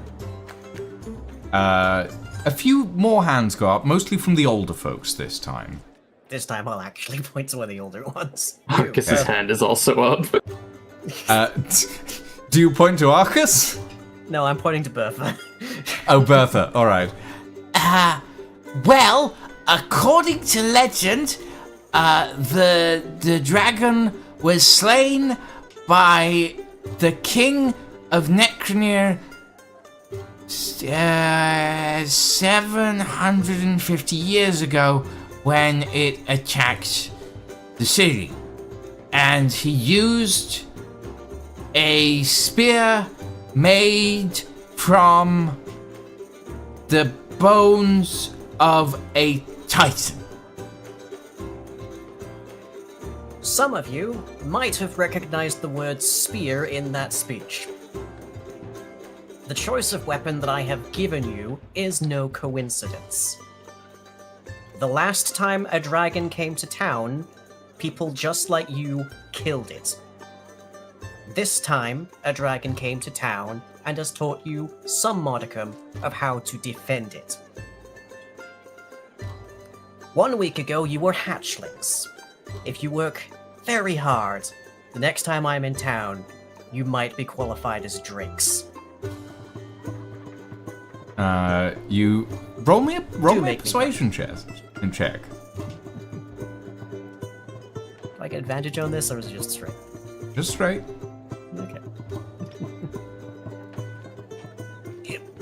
Nice to meet you, nice to meet. Yeah, that'll do. Yeah, okay. You and as you say this, around you you hear chants of Drakes, Drakes, Drakes, Drakes. You have officially named the town guard. They are the Drake Guard Yay. now. You do so, and the sort of the town square fills with this sort of chant, yeah, you successfully inspire the recruits of the new Drake Guard. Okay. Does anyone else want to do anything in this moment? You just hear like a tiny Casimir chirp of approval from the side. Okay. So I would like to do something. you would like to do something, all right. First, I would like to check that no one else wants to do anything before we go through the portal. Or the teleport circle to the vault, if that's what we're doing. You will have to draw the teleport circle to the vault, but yes, if that's what you want to do. Oh, okay, I can't use this one? Alright. Well, no, like it's like the circle you have here is a one-way circle to Matina. Like, Oh, so they can't get back here? What? okay, the circle goes to the Matina circle, right? The Yeah. Matina circle goes to Necronir. Okay. So, do you see what I mean? Alright, like I thought it was the like circles- a thing of like the circles can just go wherever you command them to if you have the things. The circle goes the circle that is drawn here is a permanent circle to the circle in Matina, essentially. The Okay. circle in Then Matina I'll- is a permanent circle to Necronir. Okay. I'd just like to give a little opening speech then, I guess. Okay.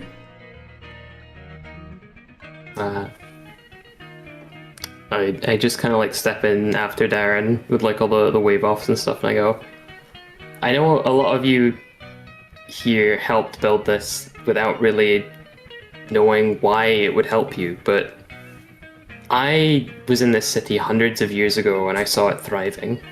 And back then the world was a lot more connected than it was now. And I want to try to bring some of that back. And with that, the librarian just kind of activates the circle. Welcome in your new sister city. As this sort of group of townsfolk, and there's a good like 150 people back in town now that have come in from the surrounding villages to help. You see Father Killian standing sort of relatively centrally with a group of 6 other people that while sort of during the week they formed this sort of temporary town council to sort of govern and designate, and you know there's someone who represents trade, there's someone who represents education, all of that sort of thing. And they sort of Father Killian steps forward and is like, Arcus, we are forever grateful to you. I don't know what we would have done without all of you. You have made our city livable again. You've taught us to defend ourselves. You've helped us rebuild. You've given our children hope. And there is nothing that I could ask for more of than hope. And know that wherever you go, you will always have a home here.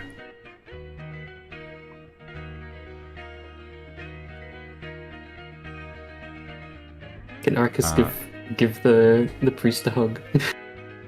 Yeah, you can give the priest a hug. You envelop the priest in this big hug. Father Killian goes, oof, and sort of awkwardly pats your back, sort of turns around with one arm over your shoulder, turns around to the rest of the city and goes, these brave adventurers, they have risked their lives, their fortunes, their very existence to help us. And we shall never turn them away. And you hear the town breaks out in cheers as you are hailed as heroes to the city of Necronir. Okay. Feeling intense imposter syndrome right now. Right. So, You're not an imposter though, you're a dragon. I can be both. you all get ready to, or you all watch as the librarian draws out a different circle nearby in chalk and temporary materials, and you all get ready to step through. Okay. So,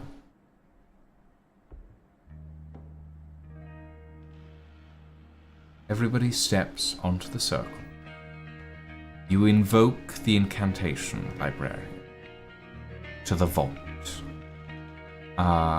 the world around you flashes and ripples and vanishes, and you all appear in this large stone and marble room.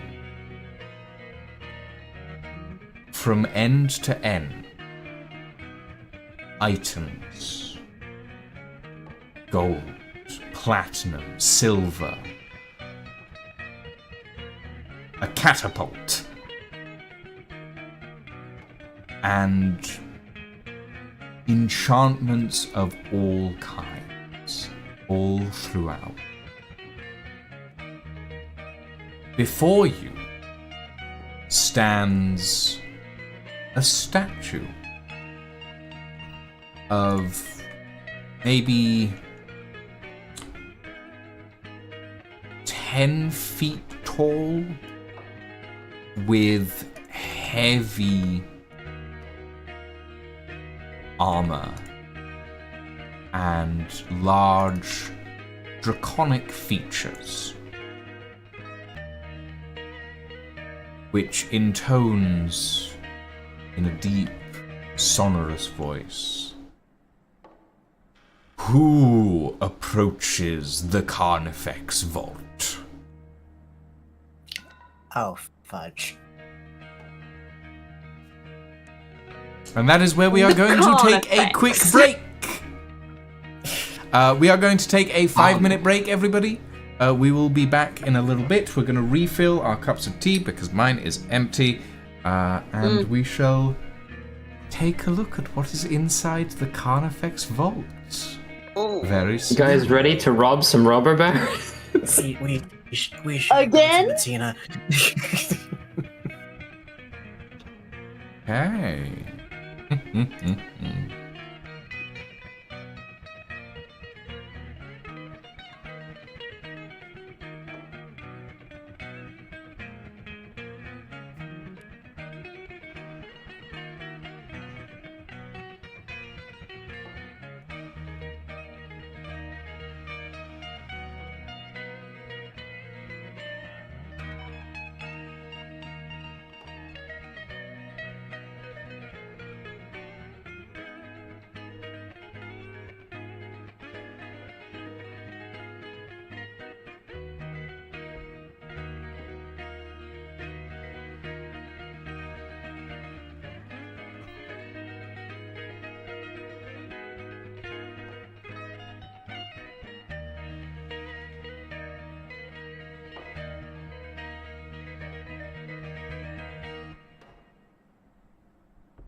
Welcome back, everybody.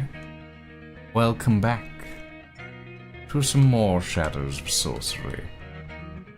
Welcome back to the Vault of the Carnifex, where stands a rather large pile of treasures on either side of the room, and two massive statues at either end. You guys have teleported in on the circle that sits at the center of the room, and it's grand. It's marble and like pools of glistening water, piles of treasure, a catapult, a ballista, dozens of magical items as far as you can tell.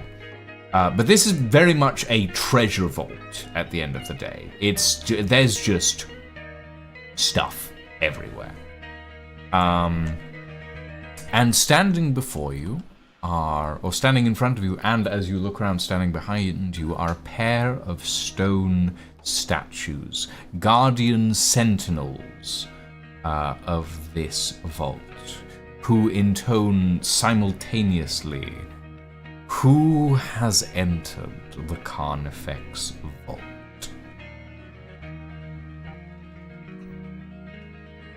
Who has the Darren. arm? Darren, you're good at lying. Tell them we're envoys of the Carnifex. Tell them we're envoys of the Baroness. Can I make out what kind of dragonborn they were? Like, are the horns distinctive at all, or something? As far as you can tell, they're just generic statues of dragonborn. The horn style is reminiscent of maybe a white dragonborn, but they're carved in like stone. They're not painted, so there's no way to tell what color they would actually be. And horn style is never necessarily the best way to tell what kind of dragonborn is, you know. Okay, well, they kind of look like they're meant to be white dragons, in which case they're probably kind of idiots. Do you have the arm? I've got the arm. Great. Can we like Woody Buzz Lightyear this? I think we're Buzz Lightyearing this. Yes. Right. I hold the arm up and says, It's fine.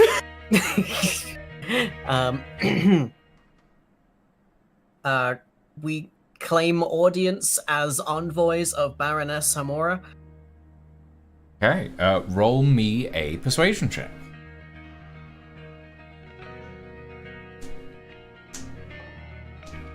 26. 26. Okay.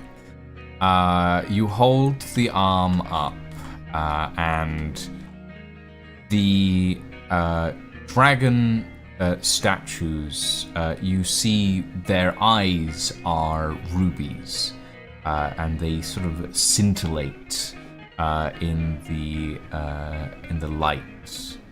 And as you sort of hold the arm up, you try to pull it back down, and it sticks in the air. As these dragons examine it, you watch as on the back of the palm, sort of on the back of the hand, a sigil flares in gold, and you hear, "Pass, friends of the Carnifex. If you steal, the Baroness shall feel your repercussions." Cheers. My brain's actively holding back, bursting into laughter.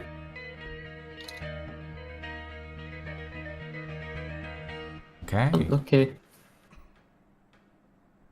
What does the pair of gigantic piles of golden jewels look like to me? Roll me Because I wisdom remember saving the throw. I remember the effect of staring at a gold trimmed airship. So An actual horde. yeah. 19. 19. It's attractive, but there is a temptation there, but you manage to resist it. Okay. It Like looks the temptation is literally just to burrow into Scrooge, it. Just Scrooge McDucket, yeah. Yeah. Like, God, I bet that's comfy. What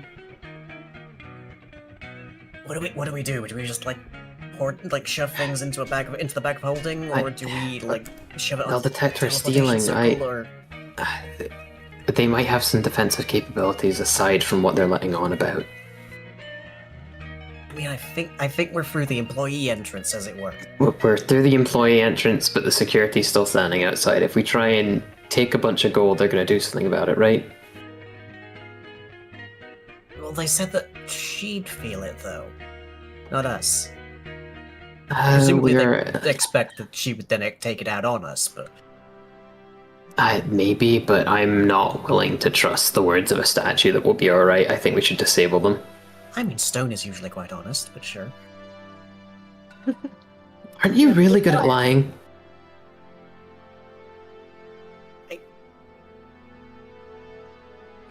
Look, the different cultures have different perceptions of things, I guess.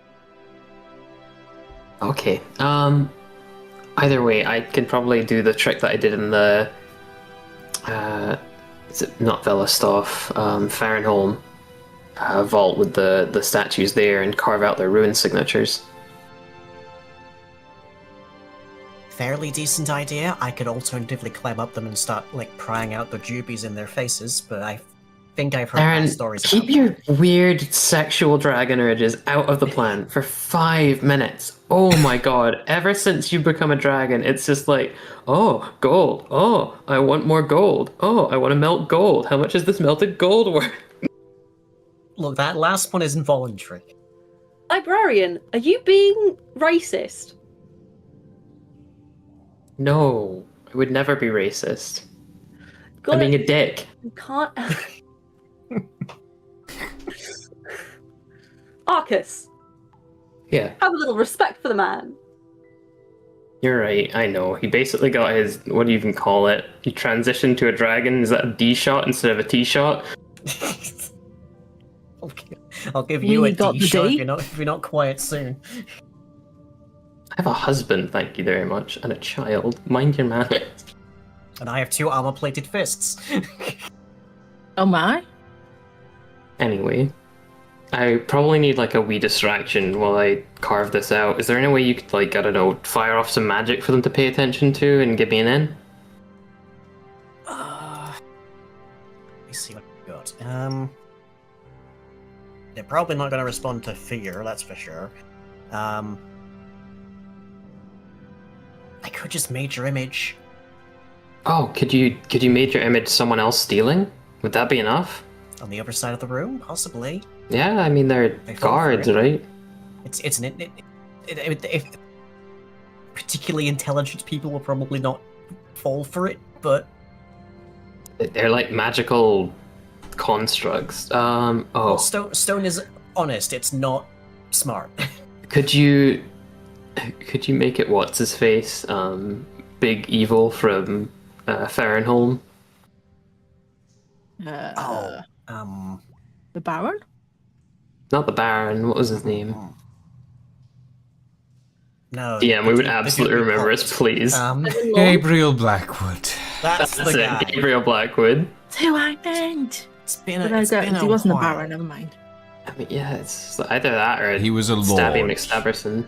Lord, that was it. Lord Gabriel Blackwood. Either that or Stabby McStab. Wait a minute. What if we do the assassin? The last member of the Doesn't have Karn idea What effect. the assassin looks like? We fought them. You've seen the assassin before, yeah. Yeah, the assassin was the one keeping the princess hostage, I want to say. Mm-hmm. Oh, it wasn't. Didn't that assassin end up as a bird? Yeah, they turned into Yeah, a bird for they that. turned Turned into a into a bird bird and and flew flew off. away.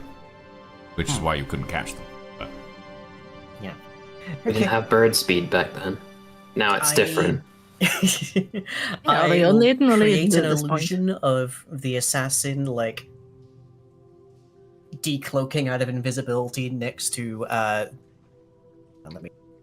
next to this pile of golden stuffs and start like shoveling it into a bag that clearly the pile is not going to be getting smaller, but I mean, Look. you summon in an illusion that waves its hand through a pile of gold. yes, and then like illusory coins are also going into the bag, but the pile isn't actually getting smaller. Nothing happens. Well, that's Oh my god, look, they're stealing dragon statue. They're violating the contract of the Carnifex. Look. well, that's a third level spell slot wasted. Nothing happens. Goddamn artificers. Sloppy work. I will say Um, one very quick point. The way the dragons are positioned, if they could see, the visual cones would be unable to see the two chambers on each side. Oh, we'll just I- walk. If can- these dragon statues could see, this is their visual cone. Hey, Darren, can you have Assassin Man come out into their vision with like a big bag of money, like villain-esque $sign bullshit? Like they're just stealing and then make it look like they teleport sure. out. I'll have the assassin illusion like big bag of gold. Like there's a rip in the back. There's like some coins coming out, and just like Commentary ass bullshit. just like silent movie sneak back into frame, as it were. Nothing happens. Oh my god, it's the. Come on. I got this for like 9 more minutes. Okay, if we can you figure just play around with the puppet, I guess. I'm gonna try and get behind one of these statues and disable it. Okay. As you approach, which statue are you approaching? The one Bit of a surprise. to the north. One to the north. North is a pile of gold. The north is a pile of gold. The west. One to the west. Okay, Okay, behind so us. the one that's behind you. All right. As you step off the platform and approach the statue, you watch as the head of the statue rotates down to look at you as you approach.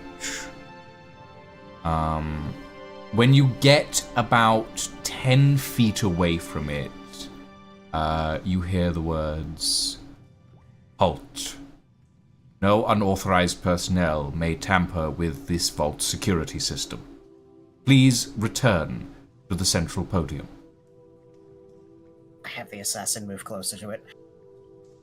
It does not react. Okay, so yeah, the illusion's complete Yeah, garbage they for this. can't see it. Okay, We've established wonderful. this. Ah. Probably Um, imbued with true sight or something.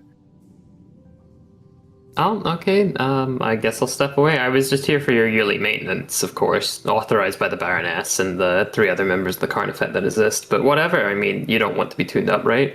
Can I roll deception? Yeah, you can roll deception for me on that. Deceive Can a I- rock. Because you Can I had help the arm. because I have? Hmm? Can I help because I have actor? If you're going to move with the librarian, I will allow you to help. But I will say, because you had the arm, you have persuaded your way into the vault. But trying to get close to these guys, the arm isn't going to be enough, so it will have to be a deception check. Okay. I'm gonna move over to one. That's with advantage, right? Since I'm getting help. Yep. Cool. 20. That is a... Oh, damn, I did not roll great on that. 13. Did you have help because I was helping? Yeah, that's with Actually, advantage. yeah, what was my other one? Isn't that why you had No, advantage? that was Oh, a with 3, advantage. Yeah, so... Yeah, Yeah, that was with advantage and you rolled 7. Yeah. that was with a +6 as well. Wait, what? I mean, we had our 1 in 400 roll earlier today, so How could I have gotten a 7 if I rolled a 3 and a 7 and I have +6 to deception? What? You got a 13. Oh, sorry, I can't do math. Anyway. Anyway, the statue looks down at you and says, "Please return to the designated podium." Okay. Guess I'm just gonna have to, leave all these upgrades here. It's gonna give you, psychic beam vision. But, I guess it's fine. I go back to the center podium and I whisper, I'm like, I think we're gonna have to kill these guys. Darren, you've gone towards the platform with a giant ballista on it and a pile of various items in gold. What are you doing over there?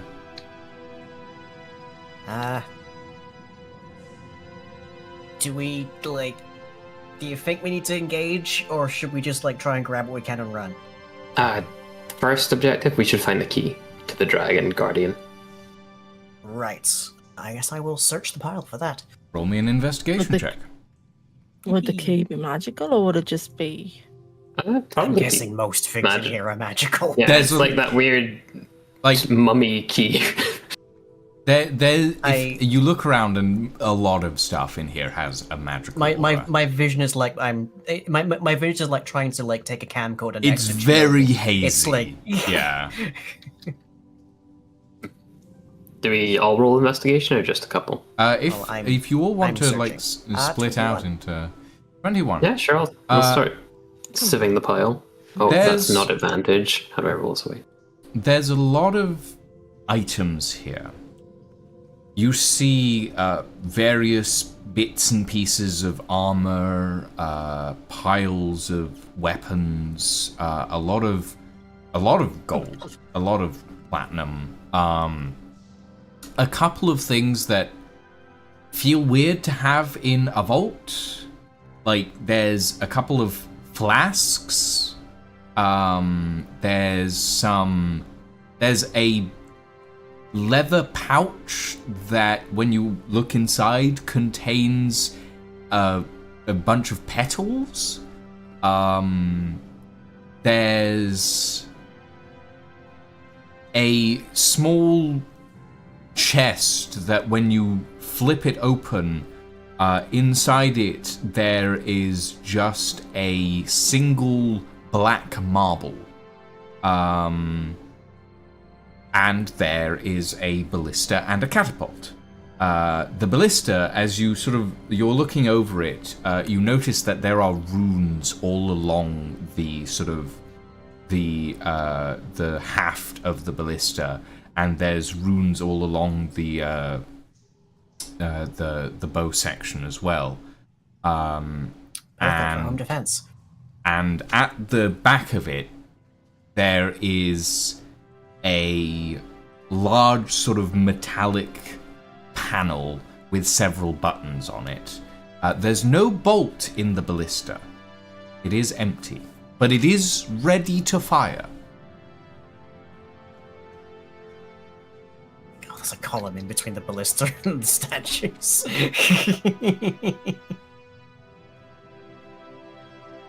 Okay, it doesn't seem to be over here. You do not find the key. What did I roll? I rolled 22. Apparently I rolled a 7, but I don't recall what or why. Librarian, as you're sort of trawling through this pile over on this side, there is the catapult, which is kind of covered in gold as well. There's just coins that have fallen between it and the rest of the pile. There's a few different boxes and some bags that are just filled with... but one bag is just filled with wheat, which you're not entirely sure why, but it gives off this weird... everything in here gives off this sort of magical aura. There's a small velvet pouch, which when you open it up, it's just filled with this glowing red dust. There's a variety of things. And then, sort of in the middle of the pile, you notice a large, octagonal box. about 1 foot in length, that has inscriptions all over it. It's made of brass, has little inlay in silver and gold, and on the top it has the picture of a dragon. Hey guys, I think I found it. Oh, be sure. Nice. Yeah, this probably is it. If I've ever seen it, it's around about the same description. I don't know if I can get this thing open without the guards yelling out. How would they remove something normally? I mean, I'm not entirely certain that they're here to like stop us unless we attack them or something. I think they're here to tattle. They said no stealing. But how do they know what we came here for? I mean, if we... what was it in, sorry? Was it in a chest, or...? Yeah, it's in this lockbox. I haven't gotten it open yet, but this looks like it's almost definitely in this it. sort of like... The key itself is in like this octagonal glass case, essentially. Well, can we take the case out of the vault before we open it? Maybe? I mean, we can see it, so I guess, yeah. If it means it's carry less it out. likely to count as stealing. Yeah, we could just say we're transporting it rather than stealing it. Yeah. How would Reaping we... it for the Baroness. Yeah. Can I just do a quick search of this other gold pile? Sure. See if there's They anything- can't see us in... Wait.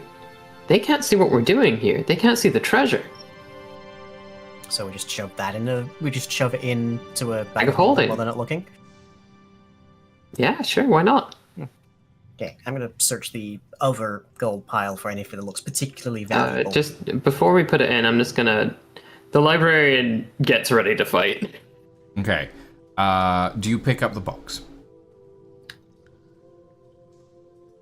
I'm gonna let someone else do it while I get ready to fight. Yes, I'll pick Yeah. it up. You pick up Yep. the box. As you go to pick up the box, the gold pile under it starts to shift. And you Yep. watch as a hand made of coins slides up and over the top of the case, and a head pokes up over it. This sort of a face made of gold and silver and platinum grabs, like, looks up over the box at you, and you see like little eyes made of sapphires. This sort of strange, almost mermaid-like creature made of gold that grabs the box, looks into your eyes, and goes, "You wish to request this item for removal of the vault. Why?" The Baroness requires it to put down an upstart rebellion.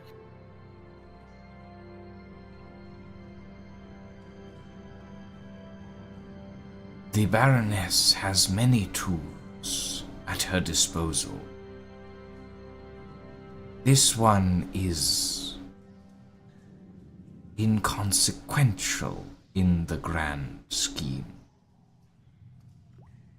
I ask again, why do you wish to remove it from the vault? Because the upstart rebellion has removed every other option so far. You watch as this figure closes its eyes. Its hand is still on the box before it opens them and goes, "You lie." And you watch as the pile of gold slowly starts to coalesce into this heavy golem that grabs the box from you and pulls it into its chest and steps forward. Guys, I think we found my natural prey. I need everybody to roll initiative.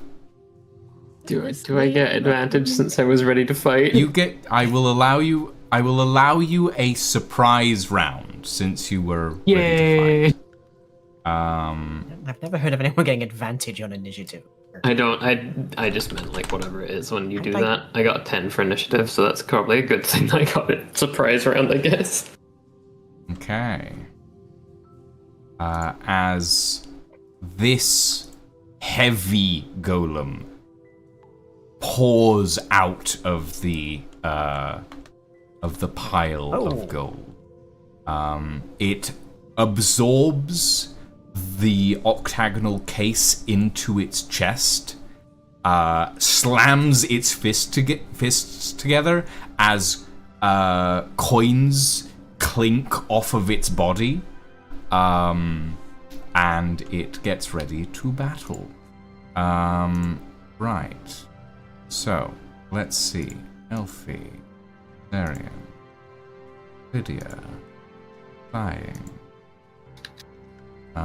Okay. So, what has everyone rolled for their initiative? 2-7. 7. Okay. No, 27. Oh, 27. There we go. I thought you said you rolled 2 7s. No. I only roll one die for initiative. I just nat 20'd it. Rod has rolled a 4. Okay. Arcus. 10. 10. Ingvar. 9. 9. And let me quickly roll for Hickory. That is a 1. Plus 1. Lydia, do you have my character selected? No. No? No? Because I've just noticed that twice now I've mysteriously rolled dice, and they've been the exact same value you'd rolled immediately prior. I think that's just RNG at the end of the day. It seems unlikely. I only have me at the minute. Weird. Maybe the symbiote's a little buggy, who knows? Okay. I mean, I could give him I'm another going test. to roll this one's initiative. That is a natural 20 for a 19 on initiative. So, Arcus, you get a surprise round. Woohoo! Let's see. Does this thing count as being made of inorganic material for chance? Yes, I would say it does. Okay, I would like to twin spell a shatter at 5th level on this thing. Okay. A shatter at 5th level. Are you in range? Yes. Okay. Is it a saving throw? I'm looking right now. I think it's a saving throw. Let's see. Constitution saving throw, please. Okay. Constitution saving throw. That has a +5, but it is only a 9. That fails. That is a failure. Roll me damage. Okay. So it suffers, and also it should have rolled disadvantage apparently, but that doesn't matter. Failed either way. 68 times 2, so 12d8. Let me get those. I just casually just 12d8. Yeah. I would like to add my lightning damage modifier to this. Okay. I mean, to be fair, 12d8's not much different than the number of d6s I roll. Let me just look up my lightning damage modifier 1 second, because I always forget. 1d6 per spell level to each spell you start casting level 2, so that's 1, 2, 3, 4. 4, yes, so that's 4d6. Okay. Okay. Bundle of dice. Wham. 69. I would now like to use meta magic to reroll those 3 ones. Oh. Okay. The 66 plus, what is it? Yeah. The librarian is very much just a bomb that goes off. Glass 66 cannon, I plus think. 11, 77 damage. 77 damage. Nice. Okay. A lot of the time, the only reason the librarian survives combat is because I'm up front taking the damage. Okay. Also, this is a sound spell, so if they're made of any non-magical items or have any on them person, those are blown away. Okay, so any non-magical items are removed from their person. Yes. All right. You watch as several gold swords fall from several ceremonial swords fall out of the body. A couple of cups and a few gold-plated knives and forks are blown across the room. This thing's eyes go from sapphire blue to blood ruby red, and it slams its fists together. Vault defenses, aid me! And you watch as as the room around you starts to activate. Lying, you're up. Let's see. I will bring up my I will move action cast my mage hand up, and I will standard action acid breath weapon. I know how to deal with a pile of gold coins. Dexterity 17. Okay, Dex save Actually, wait, no, 17. Dexterity 15. My mistake. Dexterity 15, my apologies. It's not very good. It's not very dexterous. I kind of guessed. Yeah, it 31. fails that entirely. Yeah.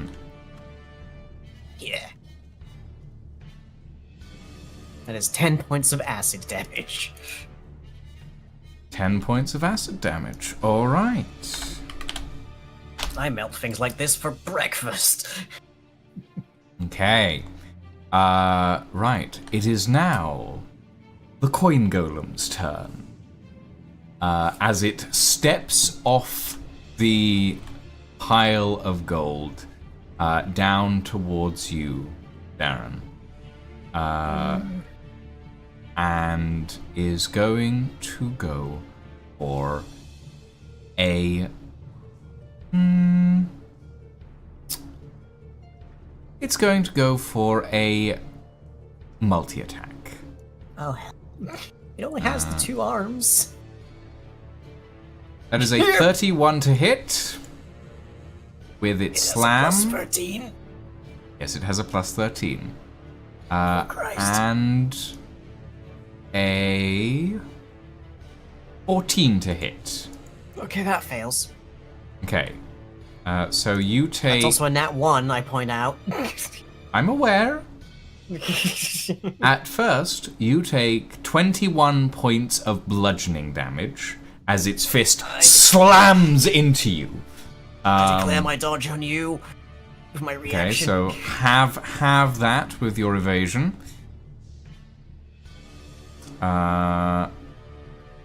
And then it is going, as it slams its hand into the ground next to you, it lodges it there. It is restrained for 1 turn with that natural 1. Right.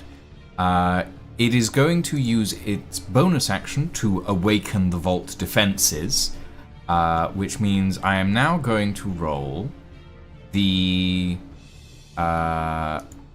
initiative for the other defenses in the vault. That does not include lair actions.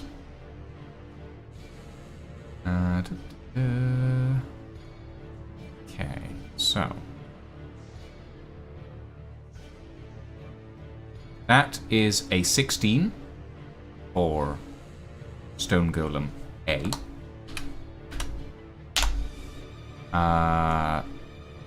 This is a 17 for Stone Golem B.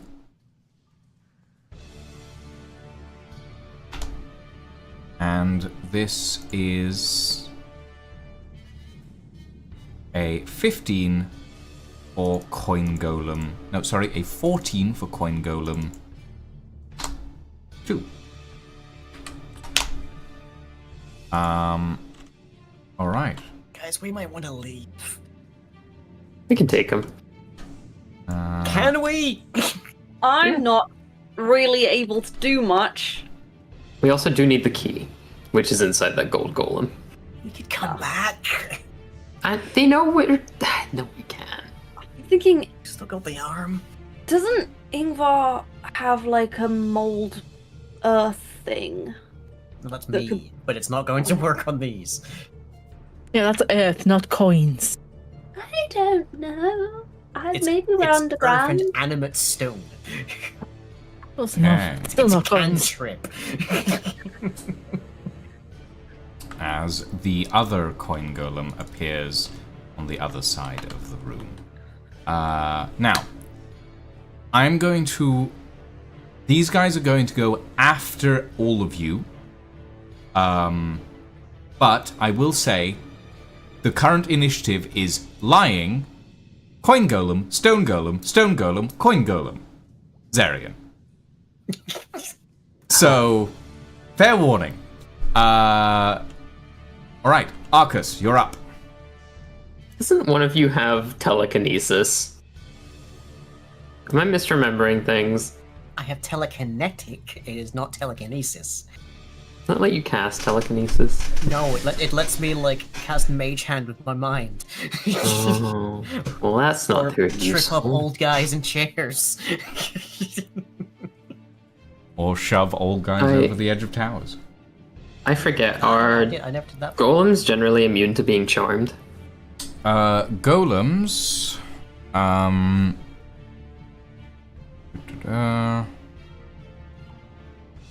are not... Sorry, yes, they are immune to being charmed. I thought Do they so. mean to fear by chance, just while you're looking at it? Well, I'm not going to tell you the rest of that. Well, you said it for charm. Well, I just said generally. It might not be the case for these specific ones. But I'm generally just going to be on the speaking, cautious golems are- side if I know that as general knowledge. Yeah. I have a 20. Surely I know. So we've got two golems. They're both coin golems, right? Yeah. Can I summon my bruiser?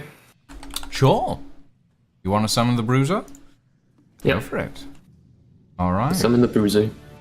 That's my y- action. As your action, you summon in the bruiser. There you go. Okay. And can I attack as a bonus action now, or is that not it? Let me check.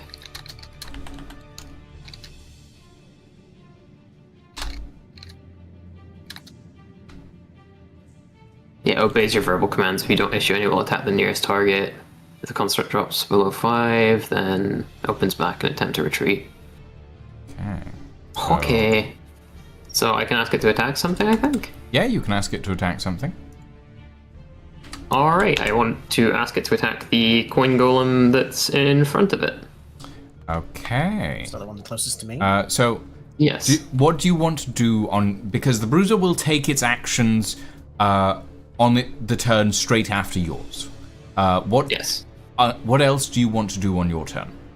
You still have a bonus action and an Oh. object interaction. The gold coin golem that I cast Shatter on a bunch, did the key drop out of it, the box? It is a magical item. Is it equipped to it? Yes, I'm going to for the purposes of this, I am going to say it absorbed it into itself, and thusly it is equipped. Okay. The same way that your kidneys are equipped. Yeah. I did just make like a sonic boom inside of it twice, but I Yes, guess it's but metal, so it's heavy. You specified non-magical items with that. This is true. So, and the key is a magical break it item at the end of the day. Yeah. Okay, so is there anything else you want to do on your turn? If I can't pick up the key, I guess. Are these statues moving at all? The stone ones? You haven't seen them move yet. Okay. This is not great. I can't cast any. Wait, yes, I can. What am I talking about? I would like to cast Far Step as a bonus action. Okay. I assume this is a form of teleportation? Yes. Okay, where would you like to go? It lasts for a minute. I can teleport up to 60 feet to any unoccupied space.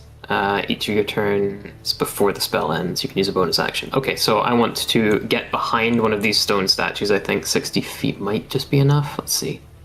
If not, I'll use a little bit of movement, then tally. Room. So the stone statues are 50 feet from you, so yes, you could. Okay, I want to teleport behind and end my turn, and I'll try and like carve out one of their fucking runes Move your character. before they realize next turn. Yep.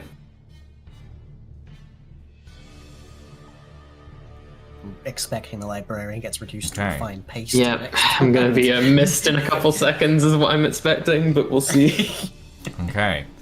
Alright, so up next is the Bruiser Construct. So what's that going to do, Librarian? Let's see, let me double check its action again.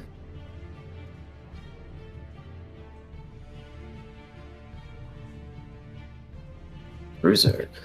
Can I do its slam action? Okay, so you want it to fund. Where do you want it to go first? I want it to go up to the golem from Darren. Okay, so moves to here and slam action. All right, let me because I have it in front of me. Let me roll the attack.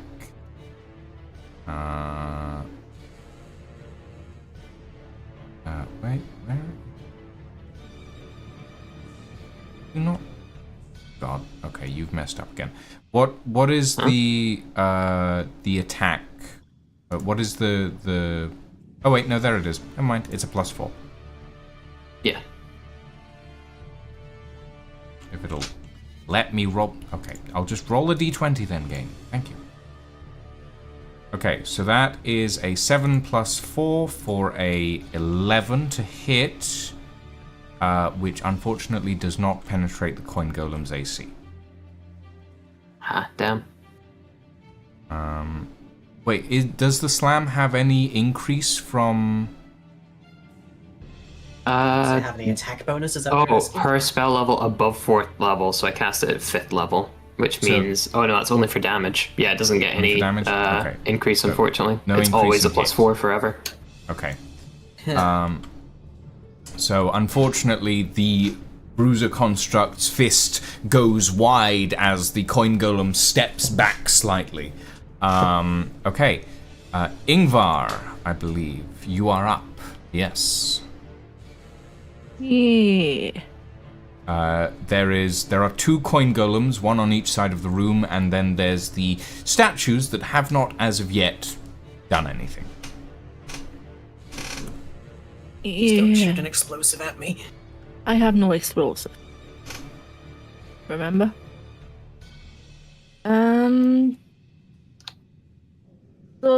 So the Arcus did the vortex. Can we see the key at all? You know it's inside the chest of that coin golem over there. You cannot see it at the moment. Balls, that was my idea. In that case, Because I'm guessing this coin golem is quite tall. It's pretty tall, yeah. Yeah, it looks pretty big. Yeah, so I'm not as short as I used to be, and it looks really big. Yeah, if I move over here, would I have line of sight to either his head or his chest Yes. without hitting yes. anybody else? Yes, you would. Yeah. I mean, Nice. like, my head is basically at his crotch height. I think he'll be fine. I just thought I would ask. In that case, I'm going to. First, I'm going to start by using my bonus action to cast Guardian of Nature in Great Tree form. Mm-hmm. So I get extra hit points, mainly for the dexterity advantage. Let's be honest. Mm-hmm. And the area around me now is 15 feet around me is now difficult terrain in case any of these idiots want to approach. For the enemies. Okay. And then I have a feeling poison ain't gonna work on. Unless it melts them or something, I don't know. I believe I gained 3 lightning arrows at one point. I believe so, yes. Yes. So we're going to use a lightning arrow on the big golem in front of Darren. Okay. So I need to roll first. Go hit with the first arrow. Oh right, advantage. Hold on. Brian, hi. How you doing? Never mind. That's 19 with the first one. That is just barely a miss. Balls. Right, and for the second Dublin, now is a. That helps. That's a 30. Yeah, that'll definitely hit. Nice. Is that a crit? That's a crit, yes. That's a nat 20. 1, 2, plus the 1d8 from the lightning arrow. Yeet. So that is 18 points of damage. Yeah. Nice. And then we're going to go again because extra attacks are a thing. Okay. Roll them. Advantage self, you need to roll 2 with 1. That's a 19, Well, that'll hit. And we'll do the second arrow while I'm at it. And that's a That's a 15, 25. that'll hit, yes. Yay. I will do 1 at a time. 13 plus 15, so that's 28. 28 points of damage. Okay. Okay, you blast a couple of lightning arrows into this coin golem, and you watch as parts of it start to crumble off as gold coins scatter everywhere. You are starting to see the case on the inside of it. Nice. Okay. Well, that's a Elfie. thing, but Okay.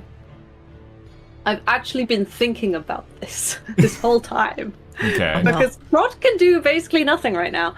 So, But you can do things, just You have no don't get in range harm's options? way. yeah. And I am a melee guy. So, I'm going to, for my action, cast Bless, but upcast. So every single person in the party will get Bless, including Okay. myself. Okay. And then my second thing will be to Shield of Faith myself, so I get a +2 to my armor class, making my Okay. armor class. A lot. Yeah. Well, currently it's 12 because I accidentally unequipped my things. Hang armor? on, let me put it back on. Is it working? Right now, it's not the time to be getting Fine. changed. I think, yeah, it's 20, so 22 should be my armor class. 22 should be your armor class, yes, if you are using Shield of And Faith. everyone is blessed. Okay. Is that your turn? Yeah. Is there any way that I could physically move away from the impeding hellhole that's going to happen? Well, You are at Repeating the hellhole. center of the room. Everything else is at the edge of the room. There is basically no Wherever direction you here that move, you take will get to one of closer it. to something that is going to try and hit you, basically. Yeah. I'm gonna go, like, here, behind Okay. this pillar, because I think this guy might die or won't target me, and I hope this guy doesn't target me because I'm sort of out of the way. Okay. Very well. Right. Hickory! Kalu, you're in chat. I know you're on a delay, but it's your turn. What are you doing?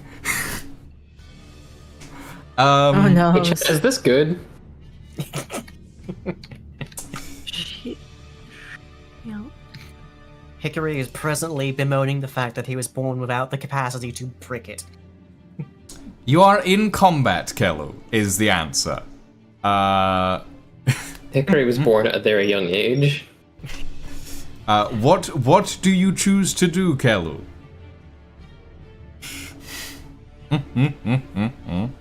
I did this to Elfie a couple of, like, maybe 20 sessions ago. Elfie showed up in chat because they were late, and I was like, we're in combat, what do you do?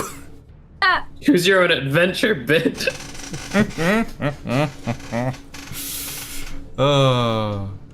We have fun here.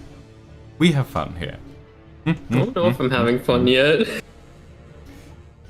I need to reread Paladin rules, because Give I cover and swear I reduce should damage? have higher... Okay. Have you so been that, leveling properly? that would be because you Ward always of don't have a lot of Nature, spells. I think. She would be Okay. good. So Ward of Nature. I will quickly double check how that works.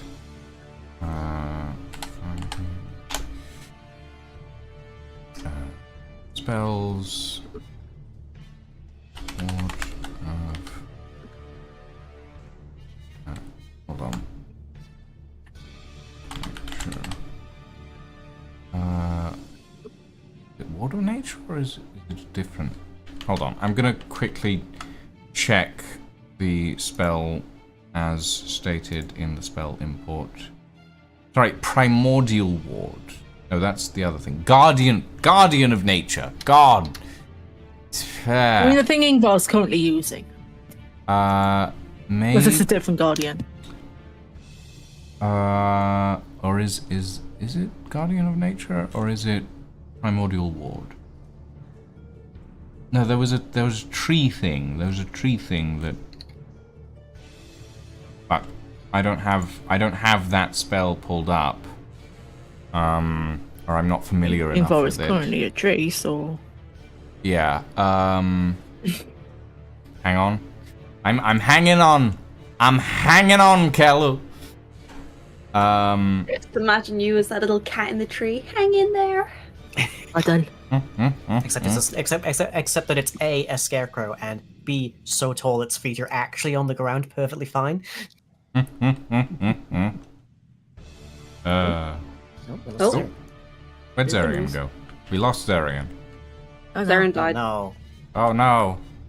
Quick, someone get the defib. Librarian has already been reduced to a paste. Oh dear. I got evaporated. You got evaporated? Oh no.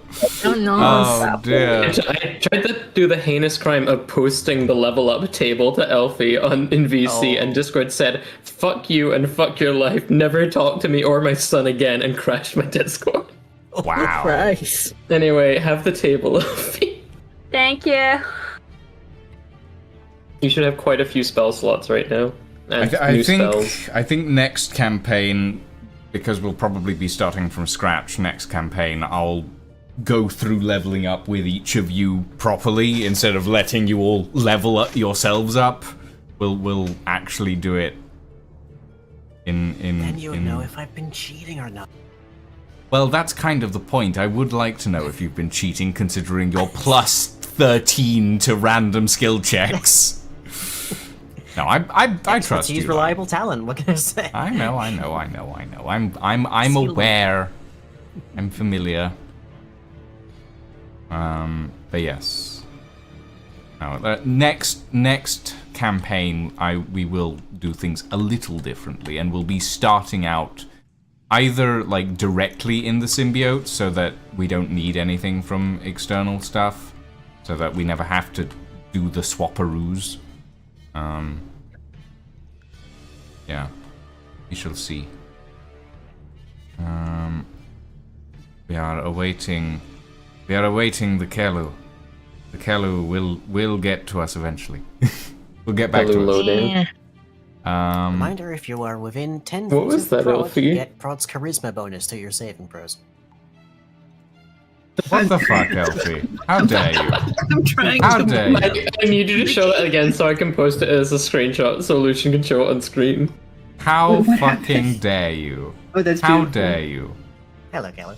God. Oh, it crashed. Oh, that's fantastic. It's like, and I'm putting that in chat. Lucian, you have to stream this. It's beautiful. Fucking hell. Fine. There's me a no hang in second. there.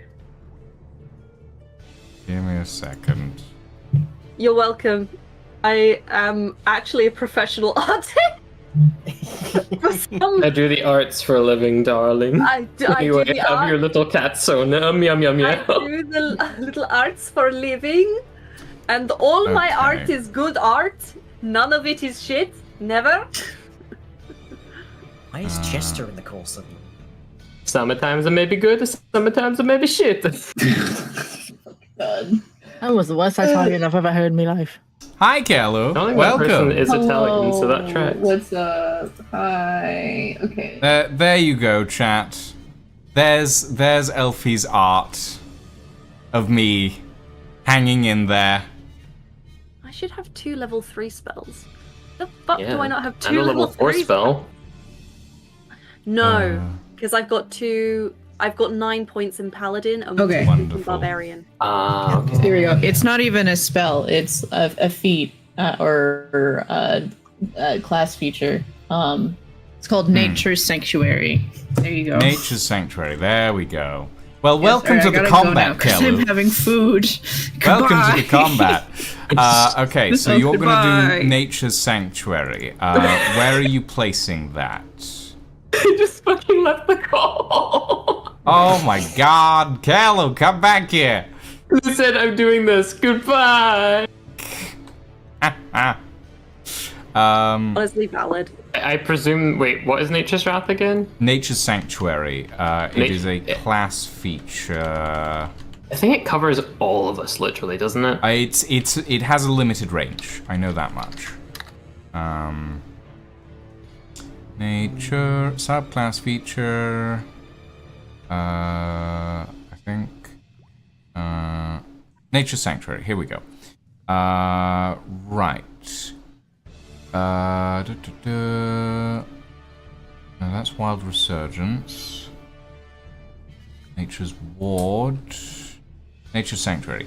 As a magic action, you can expend a use of your wild shape and cause spectral trees and vines to appear in a 15-foot cube on the ground within 120 feet. Okay, so 15-foot cube. I'm gonna rule that Kelu is putting it in a 15-foot cube here. So that will have to do. So that 15-foot cube is all allies have half cover. Current allies gain resistance of the Nature's Ward, but Kelu hasn't defined that yet. Okay, so Prod and Darren, you both have half cover at the moment. Right. Darren, you're up. Your turn. Okay. So let me see. With the half cover, my AC is now 19. Hopefully, I will be slightly better able to dodge well, basically the thing that has to roll 6 or higher to hit me. But yeah. Okay. Bruiser is Bruiser to my left. currently heal tank is on my right. So I am going to use my reaction to have my mage hand disadvantage this thing in some fashion. I don't know, maybe it's yanking on one of the eye gems or something. So I can attack this thing with advantage. And I also get a d4 to my attack because of Bless from the aforementioned heal tank. Oy. Oh, that was just flat. But it's a 24 anyways, so... That, if the 4 hadn't come off on that d4, you would have barely scraped by on that. Yeah, I realize. But yeah, so that'll that hit. is 2d6 base damage. That's 12 piercing damage to start off with. And then another 7d6. Or... Bleh.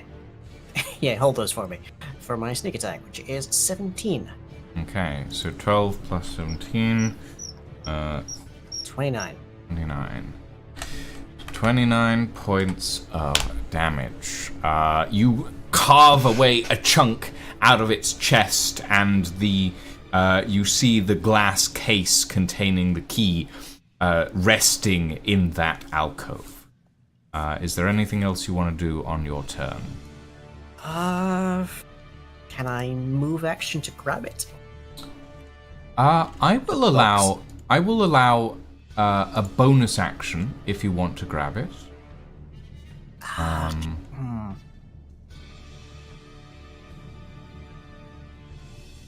I'd like to use my bonus action to disengage. It will be a skill check if you want to grab it, basically, is what I mean. I'll grab it. Okay. Grab it so I can get out of here. Roll me either athletics or roll me athletics. So glad I just got proficiency in that, so I can't roll lower than 10. Meh. That is Well, I'm a glad- 17. I'm glad you didn't roll lower than a 10. 17. Okay. Yeah, So, you shove your hands into the chest of this golem. It is now going to make the opposed check. Hold on. That's fine. So that is a 4 plus 7 for an That's 11. 11. Okay, so It's less than 17. it is less than 17. So you grab the box, yank it out. Those drills have been paying off. Those muscles feel good. You pull the box with the key out of its chest. The coin golem goes, thief! Anything else on your turn? Let's see. That's my bonus That's your action. bonus used to grab action, the your thing. action. I will move action to the teleport circle. Okay, it will get an attack of opportunity on you. It will. I have 19 AC. I still have my reaction to halve the damage. Okay. Here we go. This is a plus 13 to hit. That is an 18. That is a miss. That is a miss. Okay. You move to the teleportation circle. Good. Right. Now. It's the gold coin golem's turn. It is going to tank the opportunity of attack from the bruiser. Okay. So that is a 13 plus 4. That's a 17 to hit. That misses. It is going to charge for... Actually, that's Do I difficult. clarify the action? I don't have to do that slam action, do I? Only if you've prepared. Like, the default will be the slam action. Because that's its quick action. If you want to do something different... I probably would, if I have the chance. I will allow you to use your reaction to do something different if you would like. Yes, please. I would like to use the grapple action instead. Okay. Which is a listed one under him. That is... Target must make a dexterity saving throw against the bruiser's strength. Okay, sure. So it's against 17. Yeah. Alright, so the coin golem is going to make a dex saving throw. That is a 15. That's a failure, as far as I'm aware. So the gold coin golem goes to run after you, Darren, and gets stopped in place by the bruiser construct. It is going to use its turn, in that case, to wail on the bruiser construct. That is a 32 to hit. I get the feeling that hits. Yep, that hits. Yeah. It will do 3d8 plus 7 on bludgeoning. I believe the bruiser golem is resistant to bludgeoning damage, though. Let me check. Resistance is slashing, piercing, yep. bludgeoning, fire. Yeah. Okay, so that is 23 halved to 12. So the bruiser golem takes 12 damage. It is now Stone Golem B's turn. As one of these statues gets up and starts... Oop. Okay, interesting. And starts walking towards you guys. But it only has a movement of 30 feet. So it gets to there, and it is going to... Yeah, it is going to... I need Darren, Hickory, Ingvar,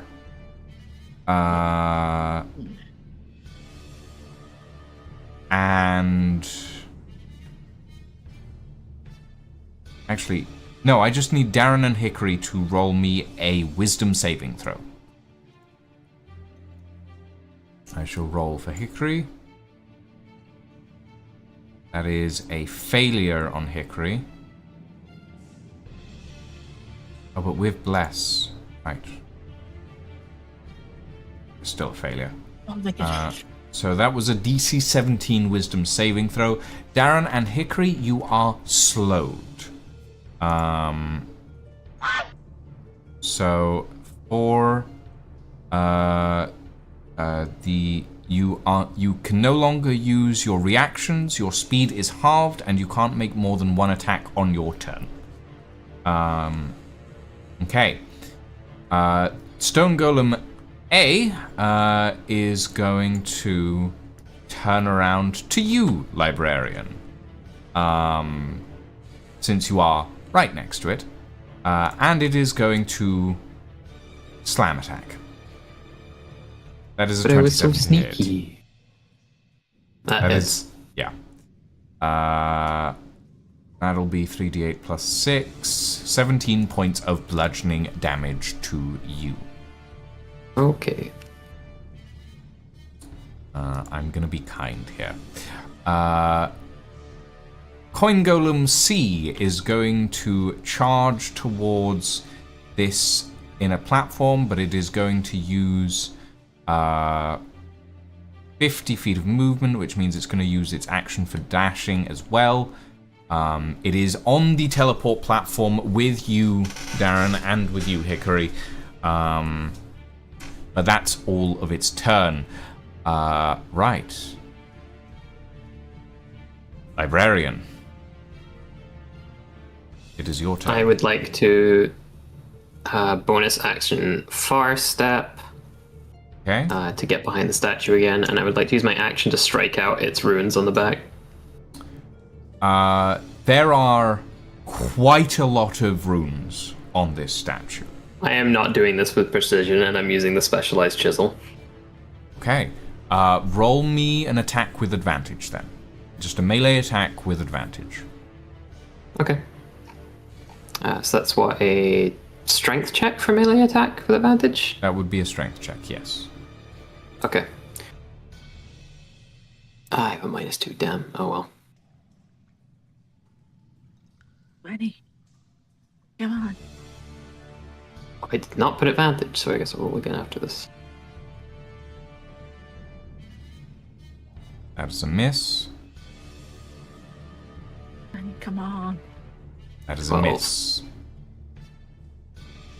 You slash towards the back of the golem, but the chisel glances off. It will take you at least an action to activate the teleportation circle to get out of here. I will warn you. Cool. Is there anything else you want to do? Do you want to get out of here? I can probably, if I move away, I get an opportunity attack put on me, right? Yes. Yep. I guess I'll just take that and use my movement to try and head back towards the circle. Okay, so you have 30 feet of movement. Will get you to the edge of the circle. The edge. You are going to take an opportunity attack from the golem. That is a natural 20. Cool. So this damage will be doubled. There's 26 points of damage, doubled to 52. 52. I am on 2 HP. Okay. God. You are very lucky I didn't roll any higher than that, and I rolled pretty damn high. Okay. It is the Bruiser Construct's turn.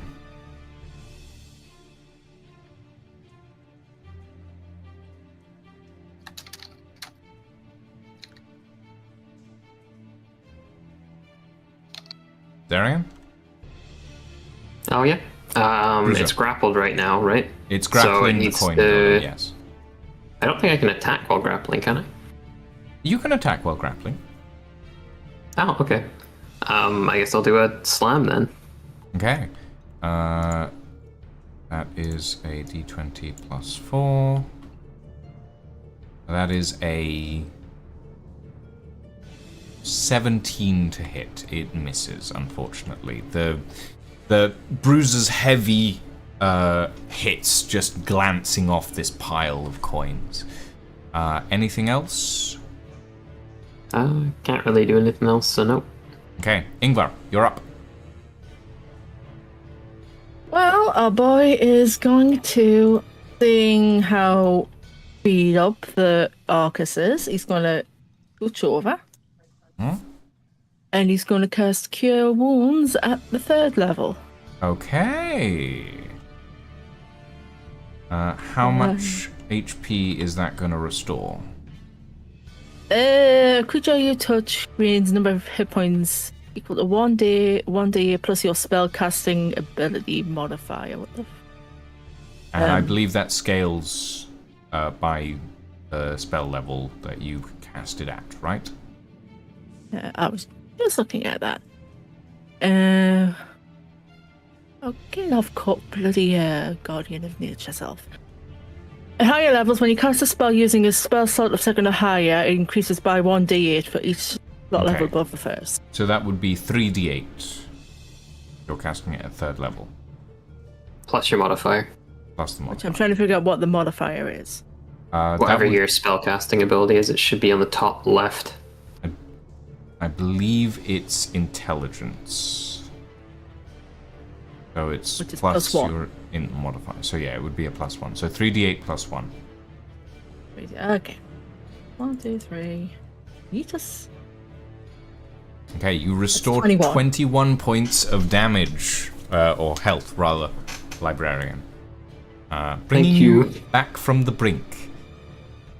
Prod, Well, it's your turn.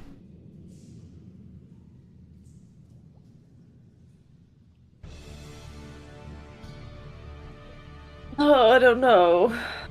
Well, everyone seems to be gathering at the teleportation circle. Okay, do I activate an opportunity of attack when I go this way? No, you are far enough away from everything to not get hit. Cool.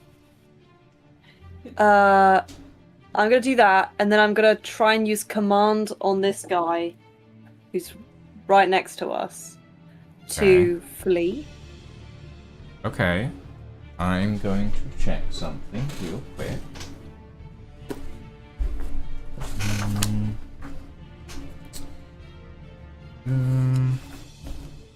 I'm decently certain this doesn't work. Because it's a wisdom. Yes, however, I'm just... Constructs are usually immune to mind control. Because they don't really have a mind. I think they'd be more susceptible to mind control. Come on.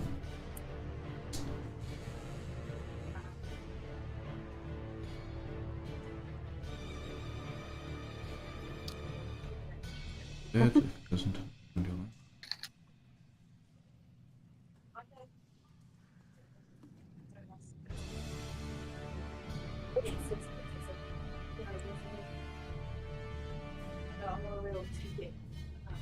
okay. So what is the DC on this spell? I think it's opposed wisdom. Yeah, it'll be a wisdom saving throw against your spellcasting DC. What is your spellcasting DC? That's a great question. How does one 14. 14. So this is a DC 14 check. The target gets a +0. It is a straight roll.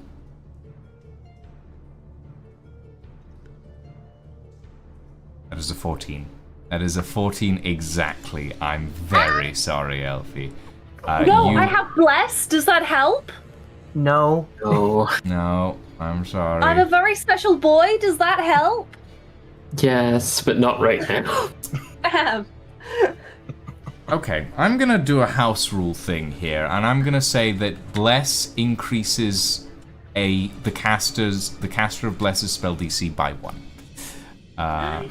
Just one. Just 1, but it's Me enough. being a very special boy did help. You cast Flee on that coin golem. On its next turn, it will do its best to get as far away from you as possible. It is an enchantment. Command is an enchantment spell, but nowhere in it does it say it's a charm spell. So I am ruling that works. Usually, most golems are immune to being charmed, but in this case, it doesn't class itself as a charm spell, just as an enchantment. So I am going to rule that command works on golems. Okay. So that coin golem on its next turn will do its best to get away from you. Alright. In that case, it is Hickory's turn. Everyone is basically on the teleportation circle. So Hickory is going to turn towards this golem over here and is going to use the Harvester's Scythe. They are going to expend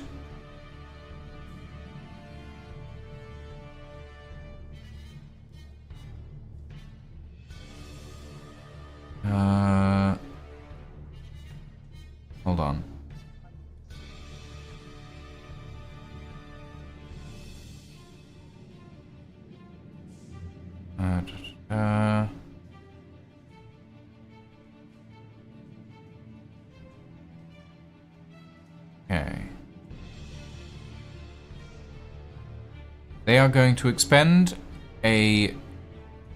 They are going to do a melee attack and expend a couple of charges. That's a 9. That is a failure. So that scythe glances off the golem in front of them. Right. Darren, you're up. Everybody's on the circle? Almost everyone. The librarian is on the edge of it. But everyone else is.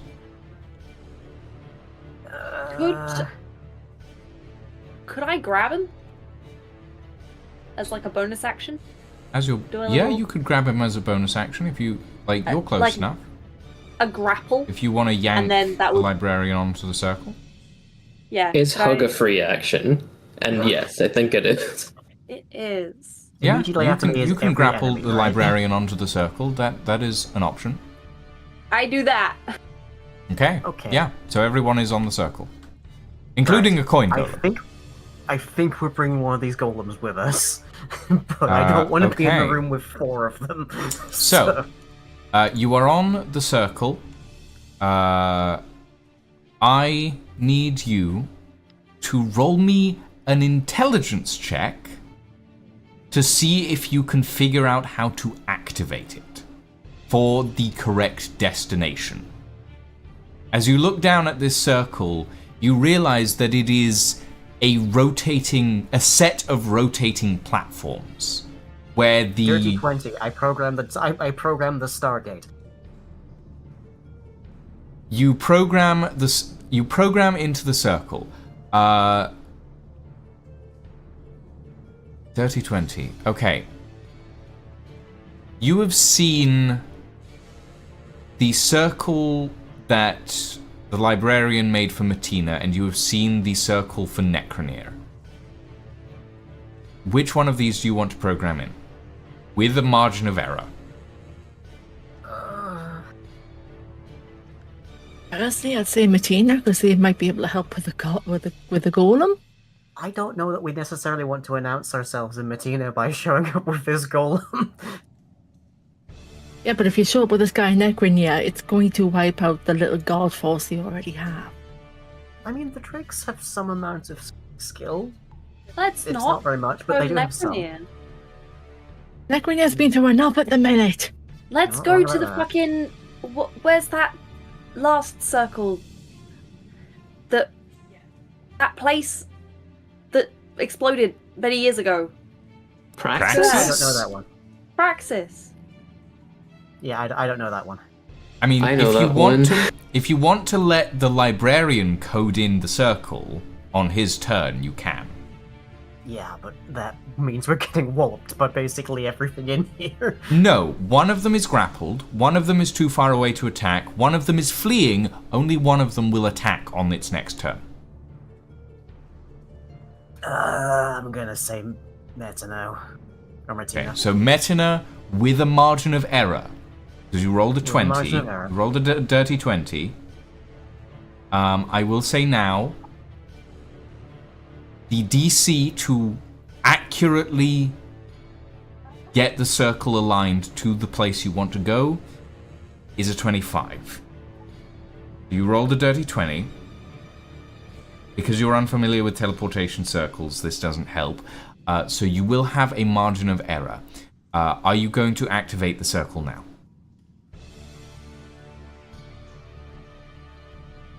Well, chap, heck it, we ball. Heck it, Roll we ball. me a D100. Chat, is this bad? How the hell does one roll a 1 at D100 in bloody Tailspike? You pick 2 dice. Let's see. What? That's not... No. Yeah. Look, here's a D100. Oh, you mean the 210? Is that even correct? Well, there's I guess Yes, so. that's how you roll a D100 in normal D&D. Yeah. Yeah, I forgot about that. Okay, so you I always just rolled imagine one a of those big-ass 20. comedy dice. Fine. Yes, I did. What's your second roll on that? Where's No, that was the D100s. No, that's Because one Tailspike part of has the one. D100. You need to roll the 10? Yeah. Question mark? No. Okay, that's okay. So that's a 100 22. again. I'm gonna rule that that's a 22, and I'm not gonna have you roll it again. Okay, you roll a 22. The 5 of you. The coin golem comes with you. You watch as the air around you shimmers, and then all of you blink out. We're going to find out where you all end up next time on Shadows of Sorcery. Thank you all very much for watching. I hope you all had fun. I most certainly did. And next session, we'll find out where our party of wondrous adventurers has ended up. For now, ladies and gentlemen, thank you all very much for joining us this evening. I hope you all had fun. We are going to go and raid a Cassandra Haswell, who I believe is currently streaming. For now, have a very good evening and a very good night. And we shall see you all next time. Ta-ta for now. Goodbye. Goodbye, everybody. Say goodbye, everyone. Bye-bye. Goodbye. Bye. Forever. We have fun here.